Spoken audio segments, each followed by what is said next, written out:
വന്ദനം ഗുരുവന്ദനം തവ പാദപങ്കജവന്ദനം. വന്ദനം ഗുരുവന്ദനം തവ പാദപങ്കജവന്ദനം. ഗുരുശരണം ഗുരുവാണി. വിവേചിച്ചറിയാനുള്ള ചിന്താഗതി രൂഢമൂലമാകുമ്പോൾ മറ്റുള്ള പ്രശ്നങ്ങളെപ്പറ്റിയും കാര്യമാത്ര പ്രസക്തമായി ചിന്തിക്കുവാനും പ്രവർത്തിക്കുവാനുമുള്ള കരുത്ത് നമുക്ക് സമാർജിക്കുവാൻ കഴിയുന്നതാണ്. സദ്ഗുരുവേ ശരണം. സദ്ഗുരുവേ ശരണം. നമ്മുടെ സർവസ്വമായ പരമകാരുണ്യവാനായ ഗുരുവിൻ്റെ തൃപ്പാദ പത്മങ്ങളിൽ നമസ്കരിച്ച് പ്രാർത്ഥിക്കുന്നു. ഗുരുവിൻ്റെ വത്സല ശിഷ്യപൂജിതയുടെ തൃപ്പാദ പത്മങ്ങളിൽ നമസ്കരിച്ച് പ്രാർത്ഥിക്കുന്നു. ആശ്രമം പ്രസിഡന്റ് സർവാദരണീയ സ്വാമി ചൈതന്യ ജ്ഞാന തപസ്വി, മറ്റ് സർവാദരണീയ സമാദരണീയ ആദരണീയ സന്യാസിനിമാർ, ബ്രഹ്മചാരിണിമാർ, ശ്രീ സജീവൻ സീനിയർ കൺവീനർ വിശ്വസാംസ്കാരിക നവോത്ഥാന കേന്ദ്രം governing committee, Shri Gopalakrishnan VN assistant general convener Santhigiri ഗൃഹസ്ഥാശ്രമ സംഘം ഗവേണിംഗ് കമ്മിറ്റി, ശാന്തിഗിരി ആശ്രമം രക്ഷകർത്താ സമിതി അംഗങ്ങൾ ഉൾപ്പെടെയുള്ള ആത്മബന്ധുക്കളെ സാദര പ്രണാമം. ശാന്തിഗിരി ആശ്രമത്തിൻ്റെ സന്യാസ ദീക്ഷയുടെ 40ാം വർഷത്തിലാണ് നമ്മൾ. ആ നൽവഴികളിലൂടെ സന്യാസം സ്വീകരിച്ച ഒരുപാട് സന്യാസിനിമാർ നമുക്കുണ്ട്. ആ 40 വർഷം മുമ്പ് സന്യാസം സ്വീകരിച്ചവരുടെ അനുഭവ യാത്രയിലൂടെ നമ്മൾ ഓൺലൈൻ സത്സംഗങ്ങളിൽ കടന്നുപോയി. ആ 12 ദിവസ ഓൺലൈൻ സത്സംഗം ഇന്ന് നമ്മൾ ആശ്രമ അങ്കണത്തിലേക്കുള്ള സത്സംഗമായി മാറുകയാണ്. ഇന്നത്തെ സത്സംഗം കോർഡിനേറ്റ് ചെയ്യുന്നത് Thiruvananthapuram rural area Santhigiri junction യൂണിറ്റാണ്. സെപ്റ്റംബർ 22 മുതൽ നമ്മൾ ഓൺലൈനായി നടത്തിയ സത്സംഗങ്ങളിൽ നിരവധി പ്രമുഖർ പങ്കെടുത്ത് പ്രഭാഷണം നടത്തി. എത്രയും ബഹുമാനപ്പെട്ട ആദരണീയ സ്വാമിമാർ, സന്യാസിനിമാർ, ആചാര്യന്മാർ, ബഹുമുഖ പണ്ഡിതന്മാർ, അതിൽ ജൈന മത ചിന്തകൻ ആചാര്യ വിവേക് മുനിജി മഹാരാജ് ഉണ്ടായിരുന്നു. ശിവഗിരി ആധ്യാത്മിക മാസിക ചീഫ് എഡിറ്റർ സ്വാമി അവ്യയാനന്ദ അദ്ദേഹം ഉണ്ടായിരുന്നു. Kulathur Advaita Ashram മഠാധിപതി Chidanandapuri, Thiruvananthapuram major അതിഭദ്രാസനം സഹായമെത്രാൻ doctor Mathews Mar Polycarpus, Panakkad Munavar Ali Shihab Thangal, MK Sanu master, Chinmaya mission സംസ്ഥാന അധ്യക്ഷൻ വിവേക്യാനന്ദ സരസ്വതി, സംബോധ് ഫൗണ്ടേഷൻ സംസ്ഥാന അധ്യക്ഷൻ സ്വാമി ആധ്യാത്മാനന്ദ സരസ്വതി, ചെമ്പഴന്തി ശ്രീനാരായണ ഗുരുകുലം മഠാധിപതി സ്വാമി അഭയാനന്ദ, പാളയം ഇമാം ഡോക്ടർ VP സുഹൈബ് മൗലവി, ശ്രീരാമകൃഷ്ണ മഠം ആധ്യാത്മിക മാസിക എഡിറ്റർ സ്വാമി നന്ദാനന്ദ, പന്മന തീർത്ഥപാദ ആശ്രമം കാര്യദർശി സ്വാമി കൃഷ്ണമയാനന്ദ തീർത്ഥപാദർ, കോഴിക്കോട് മാതാ അമൃതാനന്ദമയി മഠം അധ്യക്ഷൻ Swami Vivekamritanandapuri, Brahma Kumaris Thiruvananthapuram coordinator sister Mini, art of ലീവിങ്ങിലെ ബ്രഹ്മചാരി ചിത് സ്വരൂപ്, അതുപോലെ തന്നെ ഇസ്കോണിലെ മനോഹർ ഗൗരിദാസ് എന്നിവർ ഈ സത്സംഗത്തിൽ സംസാരിച്ചു. ഇന്നലെ സമാപന ദിവസം സർവാദരണീയ ജന്നി ദിവ്യജ്ഞാന തപസ്വിനി നമ്മളെ 40 വർഷം പുറകിലേക്ക് കൊണ്ടുപോവുകയും ആ കാലഘട്ടത്തിൽ നടന്ന സന്യാസ ദീക്ഷയെക്കുറിച്ച് സംസാരിക്കുകയും ചെയ്തു. ഒപ്പം ശാന്തിഗിരി ആശ്രമത്തിലെ സന്യാസം എന്നുള്ളതിനെക്കുറിച്ചും ജന്നി സംസാരിക്കുകയുണ്ടായി. ഇന്നു മുതൽ രാത്രി 8 മണിക്ക് നമുക്ക് ഈ സ്പിരിച്വൽ സോണിലെ കോൺഫറൻസ് ഹാളിൽ 9 ദിവസവും സത്സംഗമുണ്ടാകും. ഇന്ന് ആശ്രമം പ്രസിഡന്റ് സർവാദരണീയ സ്വാമി ചൈതന്യ ജ്ഞാന തപസ്വി ഈ ആശ്രമ അങ്കണത്തിലുള്ള സത്സംഗത്തിൻ്റെ ഉദ്ഘാടനവും മുഖ്യപ്രഭാഷണവും നടത്തുകയാണ്. തുടർന്നുള്ള ദിവസവും ഈ സത്സംഗങ്ങൾ 9 ദിവസവും ഉണ്ടാകുന്നതാണ് എന്നുകൂടി അറിയിക്കുന്നു. ഞാൻ ശ്രീ സജീവൻ സീനിയർ കൺവീനർ ശാന്തിഗിരി വിശ്വസാംസ്കാരിക നവോത്ഥാന കേന്ദ്രം ഗവേണിംഗ് കമ്മിറ്റിയെ സ്വാഗതം അർപ്പിക്കുന്നതിനായി സാദരം ക്ഷണിക്കുന്നു. സർവേശ്വരണം. ഏറ്റവും ബഹുമാനപ്പെട്ട നമ്മുടെ ആശ്രമം പ്രസിഡൻറ്റ് സർവാദരണീയ സ്വാമി ചൈതന്യ ജ്ഞാന തപസ്വി, പിന്നെ നമുക്ക് നമ്മുടെ ഈ കാര്യപരിപാടികളെക്കുറിച്ച് വളരെ വിശദമായിട്ട് എന്താണെന്ന് മനസ്സിലാക്കി തന്ന doctor Kiran sir, Gopalakrishnan sir, അതുപോലെ തന്നെ ഇവിടെ എത്തിയിരിക്കുന്ന വിശിഷ്ട വ്യക്തികൾ, സർവാദരണീയ സമാദരണീയ ആദരണീയ ജന്യമാർ, സ്വാമിമാർ, ബ്രഹ്മചാരികളെ, പ്രിയപ്പെട്ട ആത്മബന്ധുക്കളെ, ഇവിടെ കഴിഞ്ഞ ദിവസങ്ങളിൽ വളരെ നല്ല രീതിയിൽ തന്നെ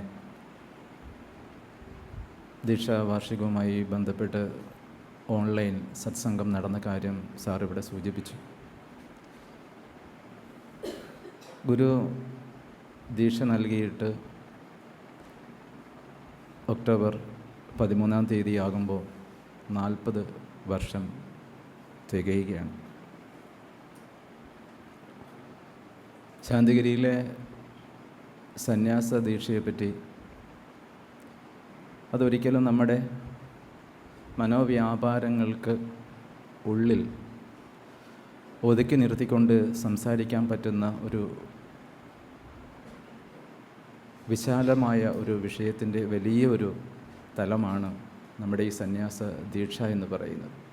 അത് പ്രകാശത്തിൻ്റേതും അതുപോലെ തന്നെ അനുഭവങ്ങളുടേതും അനുഭൂതികളുടേതും ഒക്കെ അടങ്ങുന്ന വലിയ ഒരു, നമുക്ക് ചിന്തിക്കാൻ പറ്റാതെ അപ്പുറം ഒരു ത്യാഗത്തിൻ്റെ വലിയൊരു ഭൂമിക തന്നെയാണ് ഈ സന്യാസം എന്ന ആ ഒരു മാർഗം.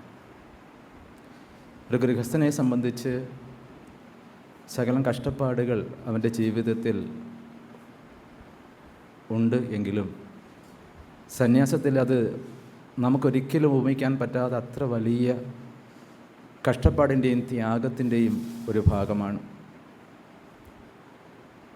ഇത് ഈ ഉലകത്തിൽ തന്നെ വന്നിട്ടുള്ള, ഇന്നോളം വന്നിട്ടുള്ള സകലവിധങ്ങളായ ആ അപൂർണതകളെയും, സന്യാസത്തിലെ ആ അപൂർണതകളെയും ഗുരു മാറ്റിക്കൊണ്ടാണ് ശാന്തിഗിരിയിലെ സന്യാസത്തിന് ഗുരു തുടക്കം കുറിച്ചത്. ഒരു ഗൃഹസ്ഥനായ എന്നെ സംബന്ധിച്ച് എനിക്കെപ്പോഴും എൻ്റെ മനസ്സിൽ തോന്നിയിട്ടുള്ളത്, ഗുരു ആഗ്രഹിച്ച ആ പൂർണ്ണത സന്യാസത്തിൽ സംഭവിക്കണമെങ്കിൽ ഗൃഹസ്ഥരായിരിക്കുന്ന നാം എത്രമാത്രം പ്രാർത്ഥിച്ച് ആ കൈകൾക്ക്, ആ മനസ്സിന് ശക്തി പകരുമ്പോഴാണ് ഗുരു ആഗ്രഹിച്ച ആ ഒരു സന്യാസത്തിൻ്റെ പൂർണ്ണത അവിടെ സംഭവിക്കുന്നത് എന്ന് പലപ്പോഴും ഞാൻ ചിന്തിച്ചിട്ടുണ്ട്. അത് നമ്മളുടെയൊക്കെ വലിയ ഒരു ഉത്തരവാദിത്വവുമാണ്. അത് മറന്നുകൊണ്ട് ഒരിക്കലും ഇങ്ങനെയൊരു ദീക്ഷാ വാർഷികം പ്രാർത്ഥന ചെയ്ത് മുന്നോട്ട് കൊണ്ടുപോകാൻ നമുക്ക് കഴിയില്ല. ഗുരു എപ്പോഴും പറയുന്നു, ഈ സത്സംഗങ്ങൾ എന്ന് പറയുന്നത് ഒരിക്കലും നമ്മൾ ജീവിതത്തിൽ ഒഴിച്ചുകൂടാൻ പാടില്ലാത്ത ധന്യമായ മുഹൂർത്തങ്ങളാണ്. അത്രമാത്രം ജീവനിലേക്ക് ആ ഒരു നന്മയെ, ഒരു ആർജവത്വത്തെ സംവേദനം ചെയ്യുന്ന ഏറ്റവും ധന്യമായ വലിയൊരു പ്രകാശ മഹിമയുടെ തലം ഈ സത്സംഗത്തിൽ ഉണ്ട് എന്ന്. അതുകൊണ്ട് ഗുരു പറഞ്ഞത്, നിങ്ങൾ ഈ സത്സംഗത്തിൽ കൊച്ചു മക്കളെ വേണം കൊണ്ടുചെന്ന് ഇരുത്താനെന്നാണ് പറയുന്നത്. കൊച്ചു മക്കളെ നിങ്ങൾ എന്ത് ചെയ്യണം? ഈ സത്സംഗത്തിൽ കൊണ്ടുചെന്ന് ഇരുത്തണം. കാരണം ഗുരു വന്നിട്ട് അന്നൊരിക്കൽ പറഞ്ഞു, നിങ്ങൾക്ക് ഈ കുഞ്ഞിൻ്റെ പ്രായം എത്രയാണെന്ന് അറിയാൻ പറ്റുമോ എന്ന് ഗുരു ഒരു ചോദ്യം ചോദിച്ചു. അന്ന് ബ്രഹ്മചാരിണികളായിരിക്കുന്ന ആ കൊച്ചു പെൺകുട്ടികൾ മുന്നിലിരുന്നപ്പോഴാണ് ഗുരു അങ്ങനെ ചോദിച്ചത്. എന്നിട്ട് ഗുരു തന്നെ പറഞ്ഞു, ഈ കുഞ്ഞിന് 500 വർഷം ആ ജീവൻ്റെ പ്രായമുണ്ടെന്ന്. അപ്പം നമ്മൾ മനസ്സിലാക്കേണ്ട ഒരു കാര്യം, ഗുരു നമ്മളെ കൊണ്ട് ഈ മുഹൂർത്തങ്ങളെ നമ്മളെ കൊണ്ട് സൃഷ്ടിക്കപ്പെടുമ്പോൾ നമ്മൾ ഏത് രീതിയിൽ രക്ഷപ്പെടാനാണ് ഗുരു ഇതൊക്കെ ചെയ്യുന്നത് എന്ന ഒരു ആഴത്തിലുള്ള ചിന്തയോടുകൂടി വേണം ശാന്തിഗിരിയിൽ ഏതൊരു സത്സംഗങ്ങളെയും നമ്മൾ സമീപിക്കാൻ. ഞാൻ വാക്കുകൾ പറഞ്ഞ് കൂടുതൽ ദീർഘിപ്പിക്കുന്നില്ല. കാരണം നമുക്ക് ആ ഒരു എന്താ പറയുക, അനുഭവങ്ങളുടെ ഒരു ഗുരുവും ശിഷ്യനും തമ്മിലുള്ള ആ അനുഭവ തലങ്ങളുടെ കാണാപ്പുറങ്ങൾ നമ്മളിലേക്ക് വളരെ സരളവും മനോഹരവും ലളിതവുമായി നമ്മളിലേക്ക് എത്തിക്കാൻ കഴിവുള്ള നമ്മുടെ സ്വാമി, പ്രിയപ്പെട്ട സ്വാമി നമ്മുടെ കൂടെ ഉണ്ട്. സ്വാമി അത് വളരെ വിശാലമായി തന്നെ ഒരു നന്മയായി, എന്താ പറയുക, നമുക്ക് കിട്ടുന്ന വലിയൊരു പ്രസാദമായി ആ ഒരു കാര്യത്തെ നമുക്ക് തരുമെന്ന് തന്നെയാണ് എൻ്റെ വിശ്വാസം. ആ ഒരു കാര്യത്തിലേക്ക് ഞാൻ ഈ വേദി വിടുന്നതിന് മുമ്പ് എൻ്റെ ഒരു ഉത്തരവാദിത്വം എന്ന് പറയുന്നത് ഇവിടെ എത്തിയിരിക്കുന്ന എല്ലാവരെയും ഈ ഒരു ദീക്ഷാവാർഷികത്തിൻ്റെ ഈ 40ാമത് വാർഷികത്തിൻ്റെ ഈ ഒന്നാമത്തെ സത്സംഗം തുടങ്ങുന്ന ദിവസം എല്ലാവരെയും സ്വാഗതം ചെയ്യുക എന്നുള്ളതാണ് എന്നിൽ നിക്ഷിപ്തമായിരിക്കുന്ന കർമ്മം. ആദ്യമായിട്ട് ഈ ഒരു ദൗത്യം എന്നെ ഏൽപ്പിച്ച, അല്ലെങ്കിൽ അതിന് എന്നെ ഒരു ഭാഗമാക്കിയ ആത്മവിദ്യാലയത്തിൻ്റെ എല്ലാ ആത്മബന്ധുക്കളെയും വിശേഷപ്പെട്ട എല്ലാവരോടുമുള്ള ഒരു സന്തോഷം ഞാൻ ആദ്യം പ്രകടിപ്പിക്കുകയാണ്. ഇന്ന് ഇവിടെ എത്തിച്ചേർന്ന നമ്മുടെ ആശ്രമം പ്രസിഡൻറ്റ് സർവാധിരണ്യ സ്വാമി ചൈതന്യ ജ്ഞാന തപസ്വിയെ ഈ സത്സംഗത്തിലേക്ക് ഞാൻ സ്വന്തം പേരിലും ആത്മവിദ്യാലയത്തിൻ്റെ പേരിലും ഗുരുനാമത്തിലും സ്വാഗതം ചെയ്യുകയാണ്. അതുപോലെ നമ്മൾ ഡോക്ടർ കിരൺ സാർ ഇവിടെയുണ്ട്, നമ്മുടെ ആത്മവിദ്യാലയത്തിൻ്റെ പ്രിൻസിപ്പൽ മെൻറ്റർ. നമുക്കറിയാം, വളരെ വളരെ മനോഹരമായി തന്നെ നമ്മുടെ ആശയങ്ങളെ നമ്മൾ ചിന്തിച്ചിട്ടില്ലാത്ത ഭാഗങ്ങളിലൊക്കെ കഷ്ടപ്പെട്ട് യാത്ര ചെയ്ത് നമ്മളിലേക്ക് ആ നന്മയുടെ ഒരു വശത്തെ വിഭാടനം ചെയ്ത് നമ്മളെ ഒരുപാട് സന്തോഷിപ്പിക്കുന്ന, അല്ലെങ്കിൽ അറിവിൻ്റെ ഭാഗങ്ങളിലേക്ക് നമ്മളെ എത്തിക്കുന്ന സാറിനെയും നമ്മുടെ ഈ ഒരു സത്സംഗത്തിലേക്ക് സഹർഷം സ്വാഗതം ചെയ്യുകയാണ്. പിന്നെ ഗോപാലൻ സാറുണ്ട്, ഞാൻ സാറിനെ പരിചയപ്പെടുത്തേണ്ട, അസിസ്റ്റന്റ് ജനറൽ കൺവീനർ രക്താശ്രമ സംഘത്തിൻ്റെ നമ്മുടെ മാമൻ നമ്മുടെ കൂടെയുണ്ട്. മാമനെയും ഈ ഒരു സത്സംഗത്തിലേക്ക് സഹർഷം സ്വാഗതം ചെയ്യുകയാണ്. ഇവിടെ എത്തിച്ചേർന്നിട്ടുള്ള സർവാദരണീയ സമാദരണീയ ആദരണീയ സന്യാസിനിമാർ, ബ്രഹ്മചാരിണികൾ, എൻ്റെ പ്രിയപ്പെട്ട രക്ഷിതാക്കൾ, ആത്മബന്ധുക്കൾ, എല്ലാവരെയും സോമനാഥൻ സാർ അടക്കമുള്ള ആളുകളെയും ഈ ഒരു സത്സംഗത്തിലേക്ക് എൻ്റെ സ്വന്തം പേരിലും ആത്മവിദ്യാലയത്തിൻ്റെ പേരിലും ഗുരുനാമത്തിലും സഹർഷം സ്വാഗതം ചെയ്യുകയാണ്. എൻ്റെ വാക്കുകൾ ഞാൻ ഗുരുപാദത്തിൽ സമർപ്പിച്ചുകൊണ്ട് നിർത്തുന്നു. സദ്ഗുരുവേശ്വരൻ. ആത്മബന്ധത്തിൻ്റെ കാണാപ്പുറങ്ങൾ എന്നുള്ള വിഷയമാണ് നമ്മൾ ഈ 9 ദിവസത്തെ സത്സംഗത്തിൻ്റെ ഒരു തീമായിട്ട് എടുത്തിരിക്കുന്നത്. ഇന്ന് നമ്മളോട് സംസാരിക്കുന്നത് ആശ്രമത്തിൻ്റെ പ്രസിഡൻറ്റ് സർവാദരണീയ സ്വാമി ചൈതന്യ ജ്ഞാന തപസ്വിയാണ്. സ്വാമിയെ ഒരു ഇൻട്രൊഡ്യൂസ് ചെയ്യുക എന്ന് പറയുന്നത് ഒട്ടും തന്നെ ശരിയായൊരു കാര്യമാണെന്ന് തോന്നുന്നില്ല. പക്ഷേ എൻ്റെ പേഴ്സണലായിട്ടുള്ള ഈ ഒരു ആത്മവിദ്യാലയത്തിൻ്റെ തുടക്കവും ആ കാലഘട്ടത്തിൽ സ്വാമി നൽകിയ ഉപദേശങ്ങളും വളരെ വളരെ പ്രാധാന്യമർഹിക്കുന്നതാണ്. യഥാർത്ഥത്തിൽ ഉപദേശം എന്നല്ല, ഏതാണ്ട് നിർദ്ദേശം എന്ന് തന്നെ ഞാൻ പറയാൻ ആഗ്രഹിക്കുന്നു. ആശയ മുന്നോട്ട് കൊണ്ടുപോകുന്നതിലെ പ്രാധാന്യവുമൊക്കെ പറഞ്ഞു തന്നത് സ്വാമിയാണ്. അതിന് ഞാൻ സ്വാമിയോട് എപ്പോഴും കടപ്പെട്ടിരിക്കുന്നു. നമ്മൾ ഈ ഓൺലൈൻ സത്സംഗങ്ങളൊക്കെ നടത്തുന്ന സമയത്തുമൊക്കെ സ്വാമി കേരളത്തിൻ്റെ പല ജില്ലകളിൽ സഞ്ചരിച്ച് ജില്ലാതലത്തിലും യൂണിറ്റ് തലത്തിലും അതുപോലെ തന്നെ ഗൃഹസന്ദർശനമൊക്കെ നടത്തി ആശയത്തിൻ്റെ ഒരുപാട് കാര്യങ്ങൾ പറഞ്ഞ് മുന്നോട്ട് പോകുന്നുണ്ട്. സ്വാമിയുടെ മുഴുവൻ സ്പീച്ച് കേൾക്കാൻ എനിക്ക് കഴിഞ്ഞിട്ടില്ല. പക്ഷേ ആ ന്യൂസ് വരുമ്പോൾ എന്നെ സംബന്ധിച്ചിടത്തോളം അതുപോലെ തന്നെ ആയിരിക്കണം എല്ലാവർക്കും. ഓരോ തവണയും സ്വാമി ആശയത്തിൻ്റെ വളരെ വ്യത്യസ്തവും എന്നാൽ ഏറ്റവും പ്രാധാന്യമറിയിക്കുന്ന പ്രധാനമായ വിഷയങ്ങളിലാണ് കുറിച്ചാണ് സ്വാമി സംസാരിക്കാറുള്ളത്. ഇന്ന് നമ്മുടെ വിഷയം നവജ്യോതി ശ്രീ കരുണാകര ഗുരുവും ഖുറേഷി ഫക്കീർ സ്വാമികളും തമ്മിലുള്ള ആ ആത്മബന്ധത്തിൻ്റെ കാണാപ്പുറങ്ങളാണ്. സ്വാമിയെ ഏറ്റവും സ്നേഹത്തോടെ ആദരവോടെ ഈ മുഖ്യപ്രഭാഷണത്തിനായി സ്വാഗതം ചെയ്യുന്നു. സദ്ഗുരുശരണം. നമ്മുടെ വേദിയിലിരിക്കുന്ന സർവാദരണീയരും ആദരണീയരുമായിട്ടുള്ള സന്യാസിനിമാരെയും നമ്മുടെ മോഡറേറ്റർ ആ ധർമ്മം നിർവഹിക്കുന്ന ബഹുമാന്യനായ ഡോക്ടർ കിരൺ, നമ്മുടെ ഉണ്ണികൃഷ്ണ സാറ്, ഗോപാലകൃഷ്ണൻ സാറ്, സ്വാഗതം ആശംസിച്ച നമ്മുടെ ശ്രീ സജീവൻ, ഈ വേദിയിലിരിക്കുന്ന നല്ലവരായ ആത്മബന്ധുക്കളെ, സഹോദരി സഹോദരന്മാർ, ഇപ്പം നമ്മുടെ വസ്ത്രദീക്ഷാ വാർഷികത്തിൻ്റെ മുന്നോടിയായിട്ട് 21 ദിവസത്തെ സത്സംഗങ്ങൾ ആത്മവിദ്യാലയത്തിൻ്റെ നിയന്ത്രണത്തിൽ നടന്നുകൊണ്ടിരിക്കുകയാണ്. അതിതുവരെ നടന്നത് ഓൺലൈനായാണ് നമുക്ക് ആ പരിപാടി നടത്തിയതെങ്കിൽ ഇന്ന് നമുക്ക് നമ്മുടെ ആശ്രമത്തിൽ വെച്ച് ആദ്യത്തെ ദിവസം നമ്മളിത് ആരംഭിക്കുകയാണ്. അപ്പം എൻ്റെ വിഷയം എന്ന് പറയുന്നത് ആത്മബന്ധത്തിൻ്റെ കാണാപ്പുറങ്ങൾ. ഗുരുവിൻ്റെ, നമ്മുടെ സർവസ്വമായ ഗുരുവിൻ്റെയും ഖുറേഷി ഫക്കീർ സ്വാമിയും തമ്മിലുള്ള ആത്മബന്ധത്തിൻ്റെ കാണാപ്പുറങ്ങളാണ് നമ്മുടെ വിഷയം ഇന്നത്തേത്. അപ്പോൾ ഞാൻ പറയാൻ പോകുന്നത്, എല്ലാ കാര്യങ്ങളും പറയാൻ സമയമില്ല, കാര്യം വെച്ചാൽ കുറച്ച് സമയമല്ലേ ഉള്ളൂ.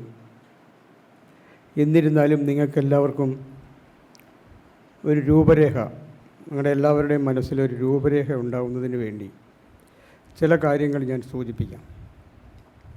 ഇപ്പം നമുക്ക് നമ്മുടെ ഗുരുവിൻ്റെ ആത്മീയ അല്ലെങ്കിൽ ഗുരുവിൻ്റെ ജീവചരിത്രത്തിൽ പ്രധാനപ്പെട്ട ഏടുകൾ തിരുത്തിയത് ആത്മീയ അല്ലെങ്കിൽ അനുഭവസ്ഥനായ ഒരു മഹാത്മാവാണ്. അത് അദ്ദേഹത്തിൻ്റെ പേരാണ് നമ്മൾ പറയുന്ന ഖുറേഷി ഫക്കീർ. അത് യഥാർത്ഥത്തിൽ നമ്മുടെ ഗുരുവിൻ്റെ ഗുരുവെന്ന് പറയാൻ സാധിക്കില്ല. അദ്ദേഹം ഗുരുവിൻ്റെ ആത്മഗുരുവാണ്. ഗുരുവിനൊരിക്കലും ഗുരുവില്ല. ഗുരുവിനുള്ളത് ആത്മഗുരുവാണ്. ഗുരുവിൻ്റെ അനുഭവജ്ഞാനത്തെ തിരുത്താനായി ദൈവനിയോഗത്താൽ ഒരു മഹാത്മാവ് ഗുരുവിനെ ലഭിച്ചതാണ് ഖുറേഷി ഫക്കീർ സ്വാമി. അതുകൊണ്ടാണ് അദ്ദേഹം പറഞ്ഞത്, കരുണാകരനെ എനിക്ക് ദൈവം കാണിച്ചു തരുന്നില്ല. അതാണ് ഞാൻ പറഞ്ഞത്, അദ്ദേഹം നമ്മുടെ ഗുരുവിൻ്റെ ഗുരുവല്ല, ആത്മഗുരുവാണെന്ന് പറയാൻ കാരണം അതാണ്. ഇപ്പം ഞാൻ പറയാൻ തുടങ്ങുന്നത് യഥാർത്ഥത്തിൽ നമ്മുടെ ഗുരുവിൻ്റെ ജനനം മുതലാണ്. ഗുരുവിൻ്റെ ഗുരുശിഷ്യ ബന്ധത്തിൻ്റെ ഈ പ്രധാനപ്പെട്ട കാര്യങ്ങൾ നമ്മൾ പറയുമ്പോൾ ഗുരുവിൻ്റെ ജനനം മുതൽ പറഞ്ഞാലേ നമുക്കത് മനസ്സിലാക്കാൻ കഴിയുകയുള്ളൂ. നമ്മുടെ ഗുരു 1927 ചിങ്ങമാസത്തിലെ ചോതി നക്ഷത്രത്തിൽ സെപ്റ്റംബർ മാസം 1-ാം തീയതി വ്യാഴാഴ്ച ഗുരുവിൻ്റെ ജന്മഗൃഹമായ ചന്ദരൂരിൽ പൂജാതനായി. അപ്പം ഗുരുവിനെ ദൈവം ആ ഭൂമിയിൽ തന്നെ ജനിപ്പിക്കാൻ കാരണം, ആ ഭൂമിയുടെ കഴിഞ്ഞകാല ചരിത്രമെടുത്ത് നോക്കുമ്പോൾ ഗുരുവിൻ്റെ എത്രയോ ജന്മങ്ങളുടെ തപസ്സുള്ളൊരു സ്ഥലമാണ്.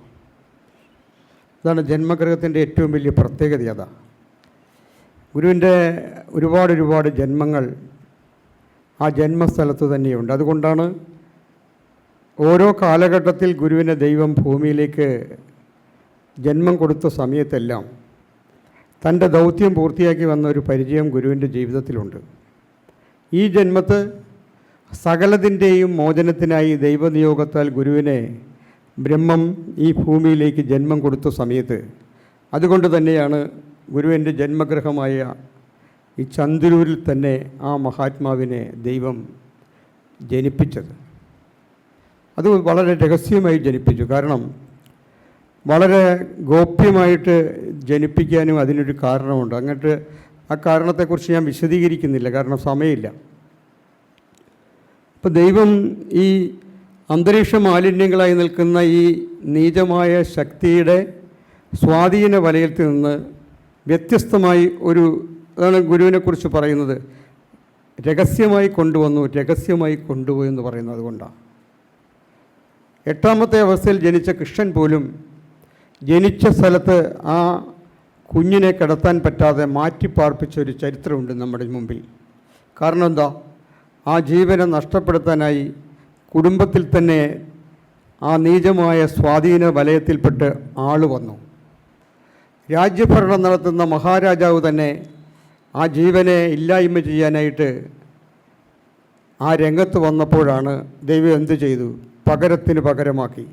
ജനിച്ച കുഞ്ഞിനെ വേറൊരു സ്ഥലത്ത് കൊണ്ടുപോയി കിടത്തിയിട്ട് അവിടെ കിടന്ന കുഞ്ഞിനെ തിരിച്ച് ഈ അമ്മയുടെ അടുത്ത് കൊണ്ടുപോയി കിടത്തി ജീവൻ രക്ഷിച്ചൊരു ചരിത്രം നമ്മുടെ മുമ്പിലുണ്ട്.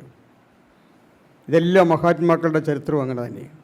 ഇപ്പം നമ്മുടെ ഗുരുവിനെ എന്തു ചെയ്തു? ദൈവം ഏറ്റവും രഹസ്യമായി ജനിപ്പിച്ചു. സാധാരണക്കാരിൽ സാധാരണക്കാരായ ഒരു ഓലക്കുടിയിൽ കൊണ്ടാണ് ജനിപ്പിച്ചത്. ആരും അറിയാതെയാണ് ദൈവം ഭൂമിയിലേക്ക് ഒരു കുടിയിൽ കൊണ്ട് ജനിപ്പിച്ചു. അതാണ് രഹസ്യമായി കൊണ്ടുവന്നു, രഹസ്യമായി കൊണ്ടുപോയി എന്ന് പറയുന്നതിൻ്റെ കാര്യം അതാണ്. ജനിച്ചപ്പോഴോ എന്താണ് പ്രത്യേകത? എന്താ? ജനിച്ചപ്പോൾ സംസാരശേഷി കൊടുത്തില്ല ദൈവം. ജനിച്ചപ്പോൾ സംസാരശേഷി കൊടുത്തില്ല, അക്ഷരം പഠിപ്പിച്ചില്ല, വിദ്യാഭ്യാസം ചെയ്യാൻ അവസരം കൊടുത്തില്ല. കൊടുത്തതോ സംസാരിക്കുന്ന ഒരു രൂപം ഹൃദയത്തിൽ ദൈവത്തിൻ്റെ കാരുണ്യമായി കൊടുത്തു. ആ ജീവൻ, ആ പ്രകാശത്തിൽ നിന്നുള്ള സംസാരത്തിൻ്റെ അനുവാദം കിട്ടിയാൽ മാത്രമേ ഗുരുവിന് സംസാരശേഷി ഉണ്ടായിരുന്നുള്ളൂ. അതാണ് ഗുരുവിൻ്റെ ജനിച്ചപ്പോഴുള്ള പ്രത്യേകത. അതാണ്. അപ്പോൾ ജനിച്ച സമയത്ത് ഹൃദയത്തിലൊരു പ്രകാശവുമായിട്ടാണ് വന്നത്. അതുകൊണ്ടാണ് സ്വന്തം നാട്ടുകാരോട്, സ്വന്തം അമ്മയോട് പോലും നേരെ സംസാരിക്കാൻ പറ്റിയിരുന്നില്ല ഗുരുവിന്. അമ്മ ചോദിച്ചാൽ പോലും ഈ ഹൃദയഭാഗത്തുള്ള പ്രകാശത്തിൻ്റെ അനുവാദം കിട്ടിയാലേ ഗുരുവിന് സംസാരിക്കാൻ പറ്റിയുള്ളൂ. ഗുരുവിൻ്റെ ബാല്യകാലം അതാണ്. അപ്പോൾ അതെന്തുകൊണ്ടാണെന്ന് ചോദിച്ചാൽ ദൈവം കരുതിയാണ് അത് ചെയ്തത്. ഇത്രയും കൂടുതൽ മഹാത്മാക്കളുടെ ജന്മം നൽകിയ ഒരു പാരമ്പര്യത്തിൽ നിന്ന് വ്യത്യസ്തമായി ഗുരുവിനെ വേറിട്ടൊരു സ്വഭാവത്തിലേക്ക് ദൈവം ജനിപ്പിച്ചതാണ്. അപ്പോൾ ആ തിരിച്ചറിവ് ബാല്യകാലത്ത് എങ്ങനെയാണ്? ഗുരുവിൻ്റെ അമ്മയും അമ്മുമ്മയും കുട്ടിക്ക് ഈ സംസാരശേഷി ഇല്ലാത്തത് കൊണ്ട് ക്ഷേത്രത്തിൽ കൊണ്ടുപോകും. അപ്പോൾ ക്ഷേത്രത്തിൽ കൊണ്ടുപോകുന്ന സമയത്ത് ക്ഷേത്രത്തിൽ ഇരിക്കണമെന്നാണ് തോന്നുന്നത് എപ്പോഴും. ഏത് ക്ഷേത്രത്തിലാണ്? കുടുംബക്ഷേത്രമായ കുമർത്തുപടി ക്ഷേത്രത്തിൽ. അപ്പോൾ കുമർത്തുപടി ക്ഷേത്രത്തിൽ ഒരു ദിവസം കൊണ്ടുപോയ സമയത്ത് അമ്മമ്മയാണ് കൊണ്ടുപോയത്. കാര്യം എന്താ? അവിടെ കൊണ്ടുവന്ന് വഴിപാടും നിവേദ്യങ്ങളൊക്കെ നടത്തി ഈ കുട്ടിയുടെ ഈ സംസാരശേഷി നേരെ ഉണ്ടാകാൻ വേണ്ടിയിട്ട് അമ്മയും അമ്മുമ്മയും മാറി മാറി പ്രാർത്ഥിക്കുമായിരുന്നു. ഒരു ദിവസം ഈ ക്ഷേത്രത്തിൽ പോയ സമയത്ത് അവിടെ വെച്ച് ക്ഷേത്രത്തിൽ പ്രവേശിച്ച് ഇറങ്ങാൻ നേരത്ത് ക്ഷേത്രത്തിലേക്ക് തന്നെ തിരിഞ്ഞു മാറി നിന്നു അമ്മുമ്മയുടെ കൈവിട്ട്. അപ്പോൾ അമ്മുമ്മയ്ക്ക് അത് മനസ്സിലായി. അമ്മുമ്മ തിരിച്ച് നടന്ന് ചെന്ന് വാ നമുക്ക് വീട്ടിൽ പോകാമെന്ന് പറഞ്ഞ് കൈ പിടിച്ചിറക്കി.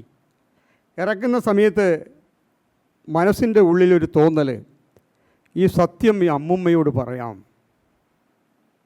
ഈ സത്യം അമ്മുമ്മയോട് പറയാം. അപ്പോൾ അങ്ങനെ അമ്മുമ്മയോട് പറയാനായിട്ട് നാവ് പൊക്കിയ സമയത്താണ് എന്താണ്? അപ്പോഴും ദൈവത്തിൻ്റെ, അതാണ് കുമർത്തുപടി ക്ഷേത്രത്തിൻ്റെ ഏറ്റവും വലിയ അനുഭവജ്ഞാനം. അതാണ് ആദ്യമായിട്ട് ഈ സത്യം നീ ഇവരോട് പറയരുത്, ഈ സത്യം നീ ഇവരോട് പറയരുത് എന്ന് ആദ്യമായി ബ്രഹ്മസങ്കല്പത്തിൽ നിന്ന് അല്ലെങ്കിൽ ബ്രഹ്മത്തിൽ നിന്ന് ഒരു വാക്കായിട്ട് കിട്ടിയ സ്ഥലമാണ് കുമർത്തുപടി ക്ഷേത്രം. അതാണ് അതിൻ്റെ ആധികാരികത. അതാണ്.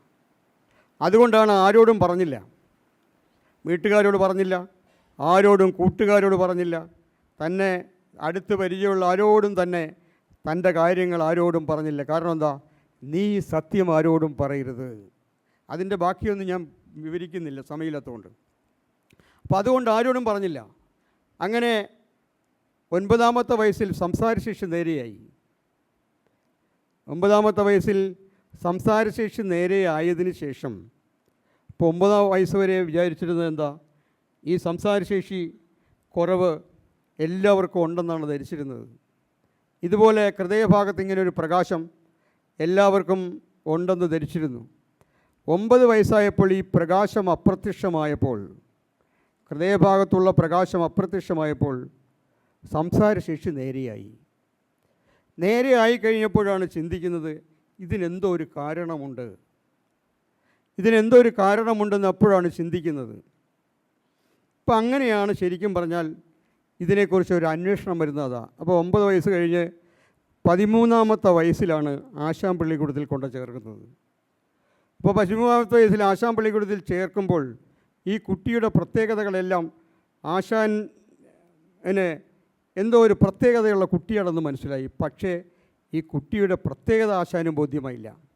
എന്നിരുന്നാലും വാത്സല്യത്തിൻ്റെ ഭാഗത്ത്, രൂപത്തിൻ്റെ ഭാഗത്ത്, സംസാരശേഷിയുടെ ഭാഗത്ത്, പഠിപ്പിക്കുമ്പോൾ മനസ്സിലാകുന്ന രീതിയുടെ ഭാഗത്ത് ഈ കുട്ടിയിൽ ഒരു പ്രത്യേകത ആശാൻ ആസ്വദിച്ചുകൊണ്ടേയിരുന്നു ദിവസവും.